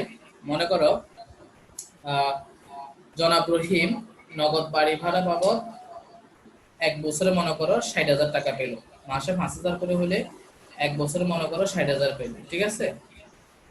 এবং জনাব রহিমের বেতন মনে করো প্রশ্নে দেওয়া আছে 1 বছরে 3 লাখ টাকা। সে পাইলো 60,000 টাকা বাসস্থান ভাতা বাবদ, আর 1 বছরে তার বেতন হচ্ছে 3 লাখ। তো আমি অঙ্ক করবো কিভাবে? তো আমি অঙ্কের মধ্যে লিখবো যে বাসস্থান ভাতা ফার্স্ট কলামে লিখবো 60,000 টাকা, বাসস্থান ভাতা ফার্স্ট কলামে লিখবো 60,000 টাকা। এরপর আমি লিখবো কি, বাদ অকর্ধার্য। অকর্ধার্য হচ্ছে কত, মূল বেতনের 50%। কি লেখা আছে, মূল বেতনের 50%। তো মূল বেতন কত সেটা তো প্রশ্নে দেয়া থাকবে। তো আমরা জনাব রহিমের মনে করে ধরে নিলাম মূল বেতন হচ্ছে 3 লাখ, 3 লাখের 50% হবে 1,50,000। অথবা বার্ষিক প্রশ্নে বলা আছে, বা প্রশ্নে না বার্ষিক নিয়মে বলা আছে মাসিক 25,000 করে। মাসিক 25,000 করে হলে সেটাকে বার্ষিক হবে 3 লাখ। তাহলে 1.5 লাখ আর 3 লাখ এই দুটির মধ্যে যেটি কম, যেটি কম, তাহলে 1.5 লাখ আর 3 লাখের মধ্যে ছোট কোনটা, 1.5 লাখ। তাহলে সে পাইছে 60,000 টাকা আর তার অকর্তব্য হচ্ছে 1.5 লাখ টাকা। তাহলে সেকেন্ড কলামে যাবে 0। দেখো বুঝো কিনা, আমার ছবির উপরে ক্লিক করো। দেখো আমি লিখছি কি, বাসস্থান ভাতা পাইছে 60,000 টাকা, সেটা প্রশ্নে বলা থাকবে। আমি ধরে নিলাম জনাব রহিম বাসস্থান ভাতা বাবদ 60,000 টাকা পেল। এখন এই 60,000 টাকার মধ্যে অকর্তব্য কত টাকা? এই 60,000 মধ্যে অকর্তব্য হচ্ছে, নিয়মে বলা আছে যে মূল বেতনের 50% অথবা বার্ষিক 3 লক্ষ টাকা। মূল বেতনের 50%, তো মূল বেতন প্রশ্নে দেয়া থাকবে। আমরা ধরে নিলাম জনাব রহিমের মূল বেতন 3 লাখ, এটা এখানে কাল্পনিক মান ধরলাম। তাহলে 3 লাখের 50% হচ্ছে 1.5 লাখ, অথবা বার্ষিক 3 লাখ টাকাটা ফিক্সড। নিচে যে বার্ষিক 3 লাখ সেটা কিন্তু ফিক্সড, সেটা যে কোনো অঙ্কের জন্যই বার্ষিক 3 লাখ টাকা নগদ বাড়ি ভাড়ার ক্ষেত্রে। তাহলে 1.5 লাখ আর 3 লাখের মধ্যে যেটি ছোট, ছোট কোনটা, 1.5 লাখ। তো দেখো আমি পাইছি 60,000 টাকা আর বাদ দিতে হচ্ছে 1.5 লাখ টাকা। তো 60,000 থেকে 1.5 লাখ বাদ দিলে তো নেগেটিভ আসবে। আমি এর আগেও বলছি নেগেটিভ আসলে তখন সেকেন্ড কলামে 0 লিখতে হয়, নেগেটিভ আসলে সেকেন্ড কলামে 0 লিখতে হয়। তাহলে বাসস্থান ভাতা আর চিকিৎসা ভাতা কিন্তু একই। সলিউশন দেখলে, অঙ্কের যখন সলিউশন দেখবা তখন দেখবা আরো ইজি বিষয়গুলো আরো ক্লিয়ার হয়ে যাবে। এরপর আসো বাসস্থান সুবিধা, 24 নাম্বার। বাসস্থান ভাতা আর বাসস্থান সুবিধার মধ্যে পার্থক্য কি? বাসস্থান ভাতা উপরেরটা হচ্ছে নগদ বাড়ি ভাড়া, নগদ বাড়ি ভাড়া মানে বাসস্থান ভাতা। আর বাসস্থান সুবিধা, এই দুইটার মধ্যে পার্থক্য হচ্ছে বাসস্থান ভাতার ক্ষেত্রে তোমাকে টাকা দিবে, আর বাসস্থান সুবিধার ক্ষেত্রে বাড়ি দিবে। যদি কোনো কর্মীকে থাকার জন্য বাড়ি দেয়, ফ্ল্যাট দেয়, তখন সেটাকে বলে বাসস্থান সুবিধা। তো যদি প্রশ্নে এভাবে বলে যে জনাব রহিমকে একটি বাড়ি দেয়া হলো যার পুরো মূল্য 1,00,000 টাকা, এভাবে বলা থাকবে। কি বলা থাকবে? জনাব রহিমকে একটি বাড়ি দেয়া হলো যার পৌরমূল্য বা বার্ষিক মূল্য বলে, যার পৌরমূল্য হচ্ছে 1,00,000 টাকা। যখন এভাবে বলা থাকবে তখন আমরা সেটাকে লিখবো বাসস্থান সুবিধা। আর বাসস্থান সুবিধা হিসাব করার নিয়ম হচ্ছে পৌরমূল্য যেটা প্রশ্নে উল্লেখ থাকবে সেটা, অথবা মূল বেতনের 25%। এই দুইটা অ্যামাউন্টের মধ্যে যেটা ছোট সেটা আমরা সেকেন্ড কলামে লিখে দিব পারি, যোগ করে দিব। আবার বলতেছি, প্রশ্নে থাকবে কিভাবে? প্রশ্নে বলা থাকবে জনাব রহিমকে একটি বাড়ি দেওয়া হলো। তো কাউকে যদি বাড়ি দেয় তাহলে সেটাকে লিখতে হয় বাসস্থান সুবিধা। তো ওই বাড়ির মূল্য কিভাবে বের করে? বাড়ির মূল্য বের করে প্রশ্নে যে পৌরমূল্য দেওয়া থাকবে সেটা, অথবা বেতনের 25%, বেতন তো প্রশ্নে থাকে, ওই বেতনকে 25% দিয়ে গুণ করে দিব। তাহলে যে এই দুইটা ফিগারের মধ্যে পৌরমূল্য আর বেতনের 25%, এই দুইটা ফিগারের মধ্যে যে ফিগারটা ছোট ওই ফিগারটাই হবে তোমার করধার্য, দ্যাট মিনস সেকেন্ড কলামে যাবে। ওই যে বেতনের সাথে যোগ হবে মানে কি সেকেন্ড কলামে যাবে। বাকিটা সলিউশনে দেখাবো। এরপর আসো 25 নাম্বার। 25 নাম্বার কি বলছে? হ্রাসকৃত ভাড়ায় বা কনসেশন হারে বাসস্থান। বাড়ি নিয়ে তিনটা কথা আছে। প্রথমটা হচ্ছে নগদ বাড়ি ভাড়া, 23 নাম্বার। এরপরে হচ্ছে বাসস্থান সুবিধা, 24 নাম্বার। এরপরে বলছে হ্রাসকৃত মূল্যে বাসস্থান সুবিধা। এর মানে কি? প্রথমটা হচ্ছে একজন কর্মীকে শুধুমাত্র কি দিছে? থাকার জন্য টাকা দিছে, আর কিছু দেয় নাই। যদি কাউকে থাকার জন্য টাকা দেয় সেটাকে বলে বাসস্থান ভাতা। যদি কাউকে থাকার জন্য ফ্ল্যাট দেয় সেটাকে বলে বাসস্থান সুবিধা। আর যদি কাউকে ফ্ল্যাট দিয়ে আবার তার বেতন থেকে টাকা কাটে তখন সেটাকে বলে হ্রাসকৃত মূল্যে বাসস্থান সুবিধা। আবার বলতেছি, 24 আর 25 এর মধ্যে পার্থক্য কি?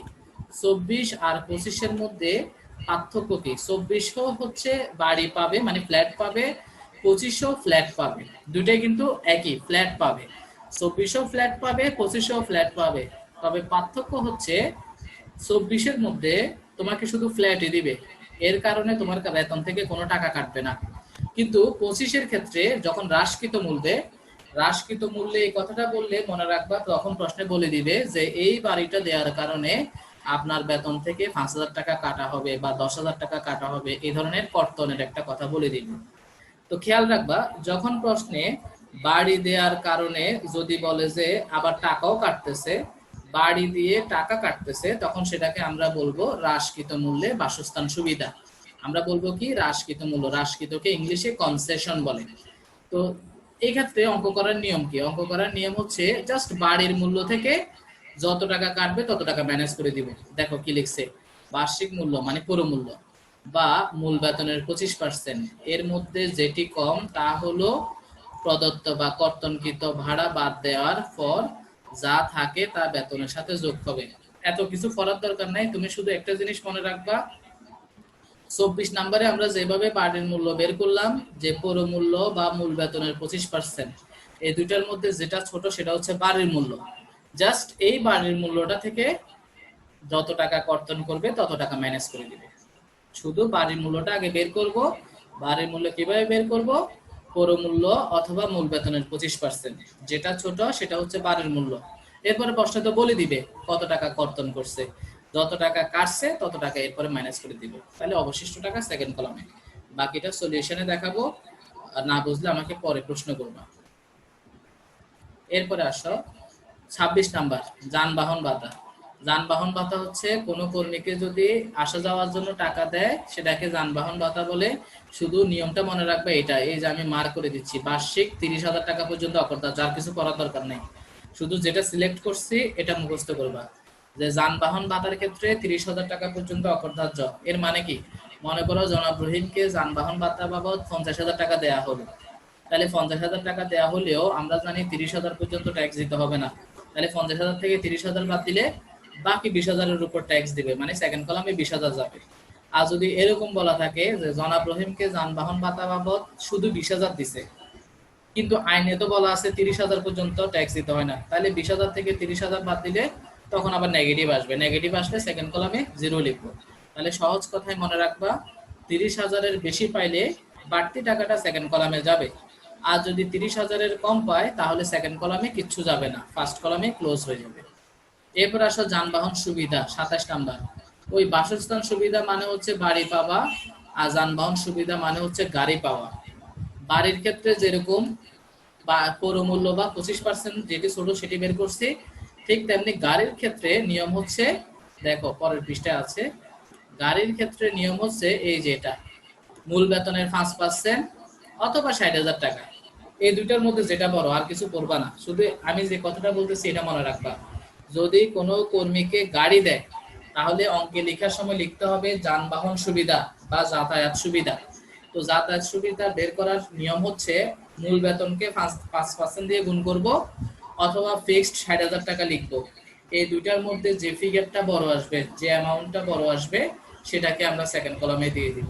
আবার বলতেছি, মূল বেতনের 5% অথবা বার্ষিক 60,000 টাকা গাড়ির ক্ষেত্রে, মূল বেতনের 5% অথবা বার্ষিক 60,000 টাকা, এই দুটির মধ্যে যেটি বড় সেটি সেকেন্ড কলামে চলে যাবে, ওটাই হচ্ছে গাড়ির মূল্য। তাহলে বাড়ির ক্ষেত্রে হচ্ছে 25% আর গাড়ির ক্ষেত্রে হচ্ছে 5%, এভাবে মুখস্থ রাখবা। এরপর আসো 28 নাম্বার, অনুমোদিত প্রভিডেন্ট ফান্ডের সুদ। এই জিনিসটা খুবই ইম্পর্টেন্ট, এটা জাস্ট এভাবেই মনে রাখবা যে 14.5% হারে নির্ণীত সুদ অথবা মূল বেতনের 3/1 যেটি ছোট সেটি অকর্তব্য। আমি কি বলছি আবার মনে রাখবা, 14.5% হারে নির্ণীত সুদ অথবা মূল বেতনের 3/1, এই দুটির মধ্যে যেটি ছোট সেটি অকর্তব্য। তো এই ক্যালকুলেশনটা আমি এখানে বোর্ডে দেখাইলে বুঝবা না, আমি এটা সলিউশনের মধ্যে বুঝাই দিব, ঠিক আছে? তাহলে শুধু তুমি মুখস্থ রাখবা কি, কোনো কর্মী যদি প্রভিডেন্ট ফান্ডে সুদ পায় তাহলে সেটা অকর্তব্য হচ্ছে মূল বেতনের 14.5% হারে নির্ণীত সুদ, মানে যে সুদটা পাবে তাকে আগে 14.5-তে কনভার্ট করব, সেটা আমি সলিউশনে দেখাবো, অথবা মূল বেতন যা আছে তাকে 3 দিয়ে ভাগ করব। এই দুইটা ফিগারের মধ্যে যে ফিগারটা ছোট সেটি অকর্তব্য। এরপর 29 নাম্বার, বাকিগুলো সহজ দেখো। অফিস প্রাঙ্গণে নিয়োগকর্তা কর্তৃক বিনামূল্যে চা, ওই যে আপ্যায়ন ভাতা যদি বলে যে অফিস চলাকালীন, তখন বলছিলাম যে কোনো অর্থই যোগ হবে না, মানে অকর্তব্য, ফার্স্ট কলামে লিখবো। বিনামূল্যে পোশাক পরিচ্ছদ দেওয়া থাকলে তাও ফার্স্ট কলামে লিখবো, কোনো অর্থই যোগ হবে না। এরপরে বিনামূল্যে কেয়ারটেকার ঝাড়ুদার দিলে তাহলে সেটাও ফার্স্ট কলামে যোগ হবে না, যদিও এগুলো অঙ্কে থাকে না, তারপরেও এগুলো একটু জেনে রাখা ভালো। এরপরে নিয়োগকর্তা কর্তৃক গৃহবৃত্তের বেতন, গৃহবৃত্ত মানে কি, চাকর ভাতা, এটাকে আবার চাকর ভাতা বলে বা গৃহ পরিচালিকার বেতনও বলে। এটি করধার্য, সম্পূর্ণ টাকা যোগ হবে, দ্যাট মিনস সেকেন্ড কলামে বসাবো। ওভারটাইম করধার্য, সেকেন্ড কলামে বসবে। ইউটিলিটি বিল মানে গ্যাস বিল, বিদ্যুৎ বিল, পানির বিল, এগুলো করধার্য, সেকেন্ড কলামে বসবে। দায়িত্ব ভাতা করধার্য, সেকেন্ড কলামে বসবে। কমিশন করধার্য, সেকেন্ড কলামে বসবে। চার্জ ভাতাও করধার্য, সেকেন্ড কলামে বসবে। সম্মানী ভাতা করধার্য, সেকেন্ড কলামে বসবে। টেলিফোন বিল সেকেন্ড কলামে বসবে।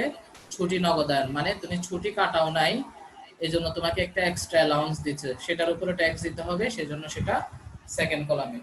তো এই হচ্ছে আমাদের রুলস গুলা তুমি যতই মুখস্থ করো না কেন, তোমার মাথায় সেট হবে অঙ্ক প্র্যাকটিস করতে করতে। তুমি অঙ্ক প্র্যাকটিস কম করবা, রুলস শুধু মুখস্থ করবা, কোনোদিনও মাথায় থাকবে না। রুলস মুখস্থের পাশাপাশি তুমি যদি 8, 10, 15টা অঙ্ক প্র্যাকটিস করো, তখন ওই রুলসগুলা অটোমেটিক তোমার মাথায় সেট হয়ে যাবে।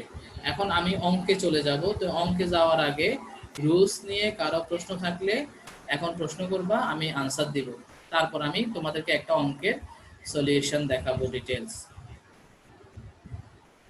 আমি সবাইকে আনমিউট করতেছি, যার যে রুলস নিয়ে প্রবলেম থাকবে সেটা আমি আরেকবার ডিসকাস করে দেব। আনমিউট করছি। আর গ্র্যাচুইটি একটু বোঝান। গ্র্যাচুইটি, আচ্ছা প্রথমে গ্র্যাচুইটিটা বলি, সবারটা একটা একটা করে বলবো। গ্র্যাচুইটি গ্র্যাচুইটি ছিল 11 নম্বরে। গ্র্যাচুইটির ক্ষেত্রে বলা ছিল কি 2,50,00,000 টাকা পর্যন্ত অকর্তব্য। এর মানে কি, গ্র্যাচুইটি কাকে বলে প্রথমে সেটা আরেকবার বলি। কোনো কর্মী চাকরি থেকে অবসর নেওয়ার পর এককালীন যে অর্থ পাবে সেটাকে গ্র্যাচুইটি বলে, এককালীন, মনে রাখবা। এখন গ্র্যাচুইটি 2.5 কোটি টাকা পর্যন্ত ট্যাক্স দিতে হয় না। মনে করো কোনো একটা প্রশ্নে বলা আছে জনাব রহিমকে গ্র্যাচুইটি বাবদ 3 কোটি টাকা দেওয়া হলো, তাহলে আমার সেকেন্ড কলামে যাবে কত? কি বলতে পারবে? 50 লাখ। গুড। জনাব রহিমকে, মনে করো কোন একটা প্রশ্নে বলা আছে জনাব রহিমকে গ্র্যাচুইটি বাবদ 2.5 কোটি টাকা 3 কোটি টাকা দেওয়া হলো। এখন তুমি সেকেন্ড কলামে লিখবা কত টাকা? 50 লাখ টাকা। কেন 50 লাখ টাকা যাবে? গ্র্যাচুইটির ক্ষেত্রে বলা আছে যে 2.5 কোটি পর্যন্ত ট্যাক্স দিতে হয় না, 2.5 কোটি পর্যন্ত ট্যাক্স দিতে হয় না। তাহলে সে পাইছে 3 কোটি টাকা, তো 3 কোটি থেকে 2.5 কোটি বাদ দিলে বাকি 50 লাখ টাকা সেকেন্ড কলামে যাবে। আর যদি এরকম বলা থাকতো প্রশ্নে যে জনাব রহিমকে গ্র্যাচুইটি বাবদ দেওয়া হলো 2 কোটি টাকা, তাহলে 2 কোটি থেকে 2.5 কোটি বাদ দিলে তখন জিরো যাবে, নেগেটিভ ফিগার যাবে না। এরপর নেক্সট। স্যার অবসর ভাতাটার কাকে বলে একটু যদি আবার বলেন। অবসর ভাতা হচ্ছে কোনো কর্মী চাকরি থেকে অবসর নেওয়ার পর মৃত্যুর আগ পর্যন্ত, চাকরি থেকে অবসর নেওয়ার পর মৃত্যুর আগ পর্যন্ত মাসে মাসে যে ভাতা পায় সেটাকে বলা হয় অবসর ভাতা। এরপর নেক্সট। স্যার একটু চিকিৎসা ভাতাটা বলবেন? হ্যাঁ, চিকিৎসা ভাতার ক্ষেত্রে তুমি যা পাবা সেখানে অকরধার্য হচ্ছে মূল বেতনের 10% অথবা বার্ষিক 1,20,000। এই দুইটা ফিগারের মধ্যে যে ফিগারটা ছোট সেটি অকরধার্য। তোমাকে অকরধার্য এখানে দুইটার মধ্যে কম্পেয়ার করে বের করতে হবে। হ্যাঁ, মনে করো কোনো একটা অঙ্কে চিকিৎসা ভাতা দেওয়া আছে 10,000 টাকা, ওই অঙ্কে মনে করো মূল বেতন দেওয়া আছে 2 লাখ টাকা সাপোজ। এখন তুমি চিকিৎসা ভাতা কিভাবে ক্যালকুলেশন করবা? তুমি চিকিৎসা ভাতাটা প্রথমে লিখবা 10,000, এরপর সেখান থেকে লিখবো যে বাদ অকরধার্য। অকরধার্য হচ্ছে মূল বেতনের 10%, দ্যাট মিন্স 2 লাখের 10% হচ্ছে 20,000 অথবা বার্ষিক 1,20,000। এই দুইটার মধ্যে যেটি ছোট, দেখো আমি একটা অঙ্কের মধ্যে দেখাই তোমাকে চিকিৎসা ভাতাটা। এই যে দেখো, এই 4 নাম্বার জিনিসটা দেখো, এই 4 নাম্বারটা দেখো। আচ্ছা, প্রশ্নে কি বলছে দেখো, প্রশ্নে বলছে যে এই যে 4 নম্বরে কি বলছে প্রশ্নে, চিকিৎসা ভাতা বাবদ মাসিক 700 টাকা দেয়া হলো, চিকিৎসা ভাতা বাবদ মাসে দেয়া হলো 700 টাকা। এখন এটা সলিউশনটা কিভাবে দেখো, আমি বলছি যে ট্যাক্সের সব হিসাব আসবে 1 বছরে, তো মাসে যদি 700 করে পায় তাহলে 12 মাসে সে পাইছে কত? 7 12 8 কত? 84, 8,400 টাকা ফার্স্ট কলামে লিখলাম। এরপর অকরধার্য কি?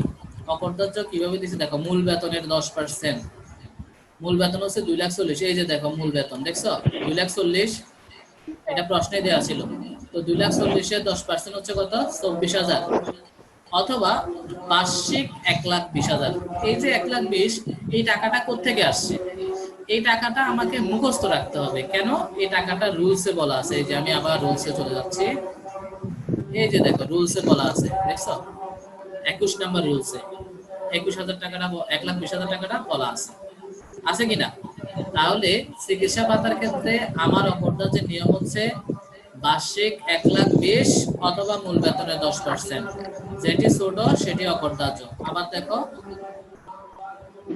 মূল বেতনের 10% অথবা বার্ষিক 1,20,000, তাহলে মূল বেতনের 10% আসছে 24,000 আর এখানে 1,20,000, দুইটার মধ্যে ছোট কোনটা? 24,000।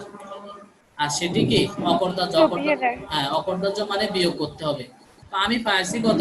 8,400 টাকা, আর আমার অকরধার্য আসছে 24,000 টাকা। তো 8,400 থেকে 24,000 বিয়োগ করলে তো নেগেটিভ চলে আসবে, আর নেগেটিভ আসলে তখন শূন্য লিখতে হবে।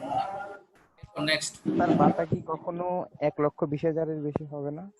হতে পারে, হতে পারে। মনে করো তুমি চিকিৎসা ভাতা এখানে যদি এরকম হইতো যে তুমি চিকিৎসা ভাতা মনে করো 2 লাখ টাকা পাইলে, তাহলে 2 লাখ থেকে 24,000 বাদ দিলে বাকি টাকাটা সেকেন্ড কলামে বসাই দিব, বাকি 1,76,000 টাকা সেকেন্ড কলামে বসাই দিব। বুঝতে পারছো? স্যার আমি চিকিৎসা ভাতার কথা বলতেছি। আচ্ছা আচ্ছা, বার্ষিক 1,20,000 না, এটা ফিক্সড। এটা আইনে যেটা বলছে একদম প্রত্যেক অঙ্কে 1,20,000 বসতে হবে। রুলসে যেটা বলা আছে সেটা ফিক্সড, রুলসে যেটা বলা আছে সেটা বুঝি না। ভাতাটা যদি 1,20,000 এর বেশি হয়, বার্ষিক থেকে চেঞ্জ হয় বাজেট অনুযায়ী। আমার এখানে মাইকে সাউন্ড হচ্ছে তো, আবার বলো। তার বাজেট কি চেঞ্জ হলে এটা কি চেঞ্জ হবে? না, এটা গত বছরও একই ছিল, এই বছরও একই আছে, হয়তো আগামী বছর চেঞ্জ হয়ে যেতে পারে। এটা চেঞ্জ হয় নাই। যানবাহনটা একটু বলেন তো, যানবাহনটা। যানবাহন ভাতা। আচ্ছা যানবাহন দেখো ভাতা দেখো 26 নাম্বার যানবাহন ভাতা। আমি বলছি যে যানবাহন ভাতার ক্ষেত্রে তুমি মনে রাখবা শুধু কি বার্ষিক 30,000 টাকা পর্যন্ত অকরদার্য, শুধু এই জিনিসটা মনে রাখবা। যাতায়াত ভাতার ক্ষেত্রে 30,000 টাকা পর্যন্ত অকরদার্য, মানে 30,000-এর বেশি পাইলে তখন ট্যাক্স দিতে হবে, 30,000-এর কম পাইলে ট্যাক্স দিতে হবে না। তো একটা এক্সাম্পল দেখো, এই অঙ্কে দেখো 3 নাম্বার আইটেমটা, 3 নাম্বার আইটেমে কি লিখছে দেখো, যাতায়াত ভাতা লিখছে কত, মাসে 800 টাকা করে, মাসিক 800। 800 টাকা। তাইলে দেখো একজন ব্যক্তি যদি মাসে 800 করে যাতায়াত ভাতা পায়, তাহলে সলিউশনে দেখো, তাহলে এক বছরে কত পাবে, 800 কে 12 দিয়ে গুণ করলে 9,600 টাকা। কত পাইছে? 9,600 টাকা। তাহলে আমাদের যাতায়াত ভাতার ক্ষেত্রে আমি বলছিলাম যে অকরদার্য কত টাকা, ফিক্সড 30,000 টাকা। তো 9,600 থেকে 30,000 বাদ দিলে নেগেটিভ, আর নেগেটিভ আসলে শূন্য লিখতে হবে। বুঝছো কিনা? স্যার একটু বাসস্থানটা বলবেন? বাসস্থান কি সুবিধা নাকি ভাতা? তো দুইটাই গরমিল হয়ে গেছে, একটু দুটোটা যদি আচ্ছা clear করতেন। আচ্ছা আবার বলতেছি, দেখো বাসস্থান ভাতা, প্রথমে রুলসে যায়,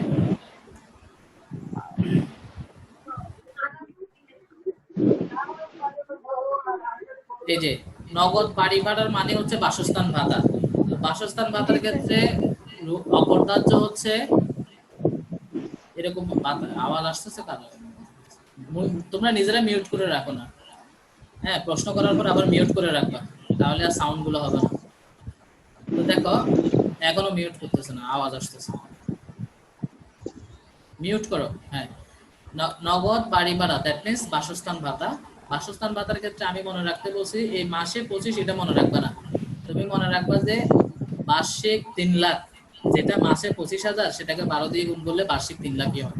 তাহলে বার্ষিক 3 লাখ অথবা মূল বেতনের 50%, এই দুইটার মধ্যে যেটা ছোট সেটা অকরদার্য বলছিলাম। তাহলে বাসস্থান ভাতা নগদ টাকায় দিলে কতটুকু অকরদার্য হবে, বার্ষিক 3 লাখ অথবা মূল বেতনের 50%, এই দুইটার মধ্যে যেটা ছোট। এখন আসো উদাহরণ দেখো, মনে করো এই অঙ্কে, আচ্ছা এটা তো বাড়ি দিচ্ছে, আরেক অঙ্কে যায়।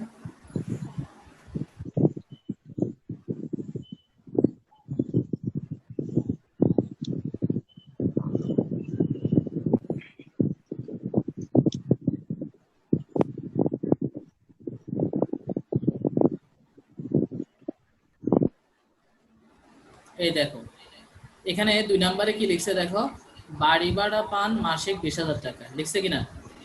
আচ্ছা, তো বাড়ি ভাড়া পান মানে নগদে পান, ঠিক আছে? তো মাসে 20,000 করে পায়, তাহলে এই ক্ষেত্রে অকরদার্য কি দেখো, প্রথমে সে দেখাইতে হবে যে পাইছে কত, মাসে 20,000 করে। তাহলে মাসে 20,000 করে হলে এক বছরে কত পায়, আগে আমাকে সেটা লিখতে হবে। এই যে দেখো বাসস্থান ভাতা মাসে 20,000 করে হলে 12 মাসে সে পাইছে কত, 2,40,000। এখন আসো অকরদার্য কত। অকরদার্যের জন্য কি লিখছে দেখো নিচের পৃষ্ঠায়,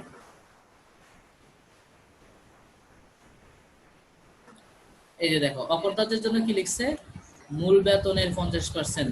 দেখো এই কথাটা রুলসে বলা আছিল কিনা, মূল বেতনের 50% জি স্যার। বলা ছিল। এখন মূল বেতন তো আমরা এই প্রথমেই সবার শুরুতে এই যে পেয়ে যাব, প্রত্যেক অঙ্কে মূল বেতনটা দেয়া থাকবে। তাহলে 3,41,000-এর 50% হয় 1,70,500, 70,500। অথবা বার্ষিক, আমি বলছিলাম বার্ষিক কত মনে রাখতে, 3 লাখ মনে রাখতে বলছিলাম কিনা, ফিক্সড 3 লাখ, এটা ফিক্সড, প্রত্যেকটা অঙ্কের জন্যই 3 লাখ। তাহলে এই দুইটা অ্যামাউন্টের মধ্যে 1,70,500 আর 3 লাখ, এই দুইটা অ্যামাউন্টের মধ্যে যেটি ছোট, তাহলে ছোট কোনটা, 1,70,500, সেটি অকরদার্য। অকরদার্য মানে বিয়োগ করব। তো 2,40,000 টাকা থেকে 1,70,500 টাকা বিয়োগ করলে সেকেন্ড কলামে যাবে 69,500 টাকা। এটা হচ্ছে নগদ বাড়ি ভাড়া মানে বাসস্থান ভাতা। এখানে প্রশ্ন আছে কিনা কারণ? আচ্ছা স্যার, যানবাহন সুবিধার মধ্যে বড়টা কেন নিল? আগে বলো, এখানে ওটা আইন, আইনে যেভাবে বলছে, গাড়ির ক্ষেত্রে বড়টা, বাড়ির ক্ষেত্রে ছোটটা, হ্যাঁ, ওটা আইনে যেভাবে বলবে তুমি ওভাবেই করবা, ঠিক আছে? গাড়ির ক্ষেত্রে বড়টা বলছে আর বাড়ির ক্ষেত্রে ছোটটা ধরতে বলছে। তাহলে এটা বুঝছো কিনা বলো? জি স্যার বুঝছি। আচ্ছা, এবার আসো বাসস্থান সুবিধা। যদি বাড়ি দেয়, কোনো কর্মীকে যদি বাড়ি দেয় তখন কি হবে?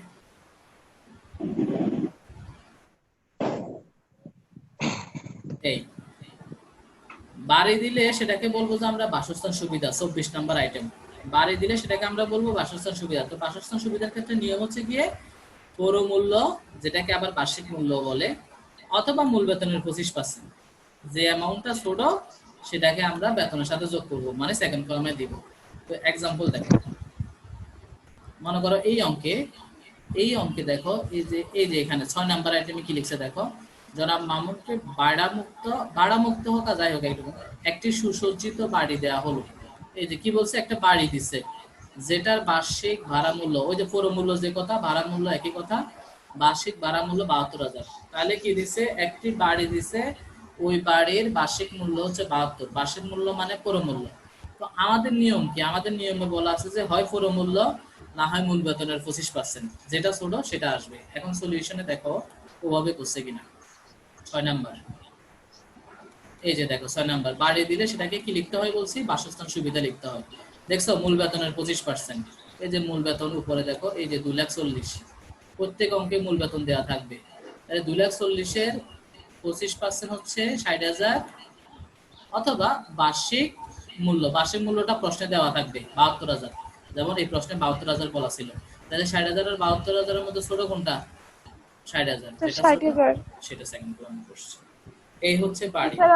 স্যার লাস্ট, বলো। স্যার বিশেষ ভাতাটা কি? বিশেষ ভাতা নামই থাকবে বিশেষ ভাতা।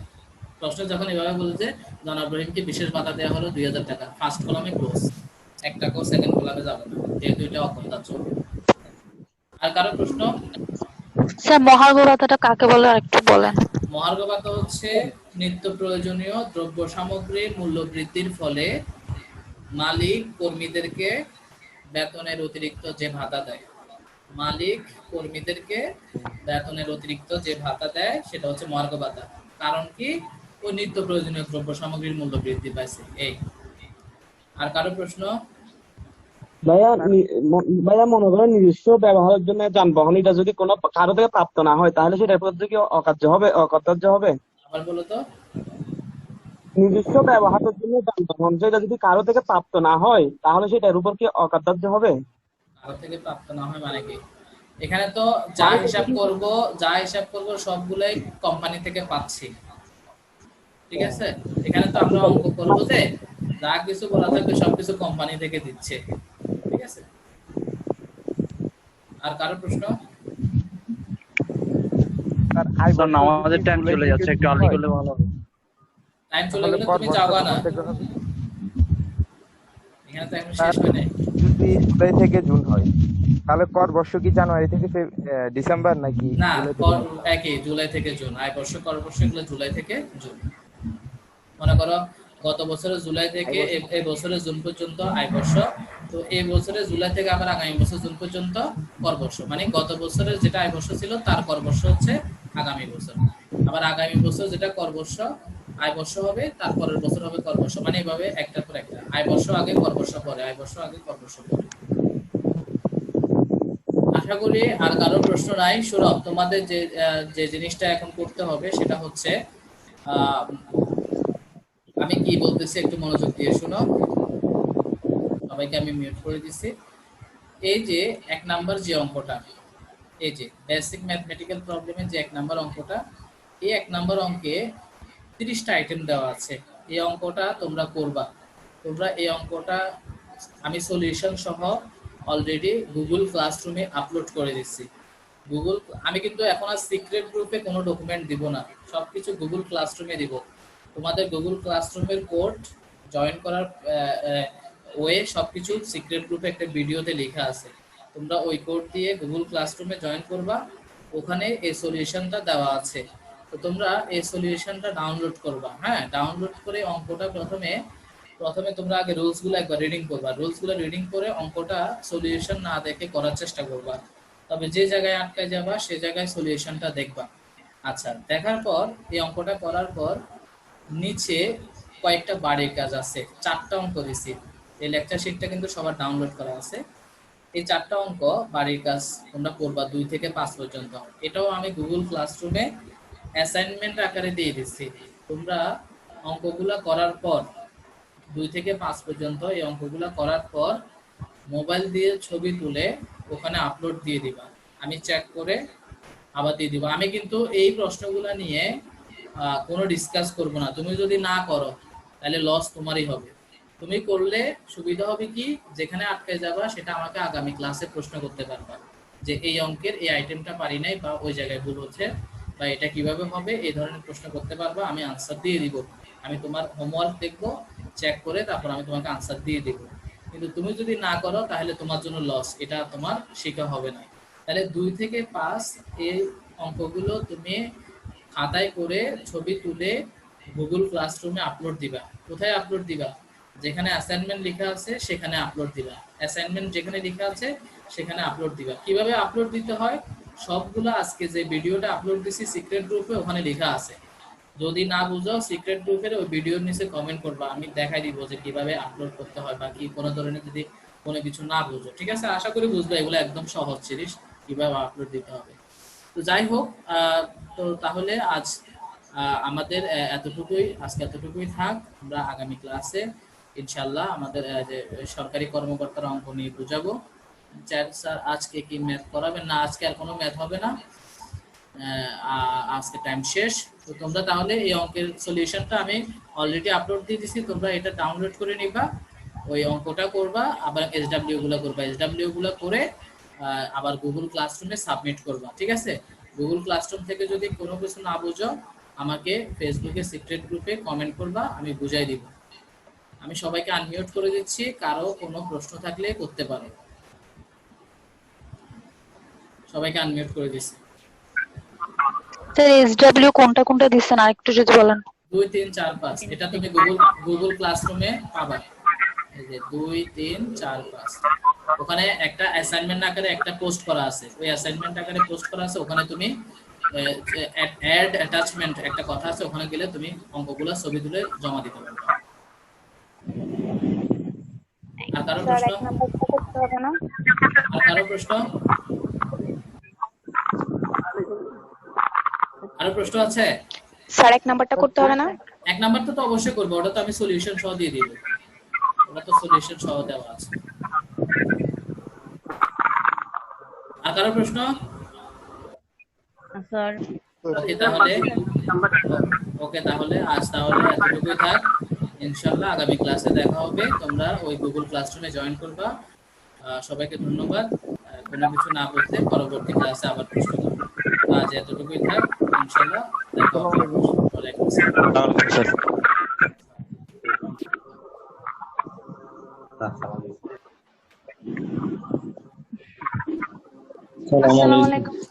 আসসালামু আলাইকুম স্যার।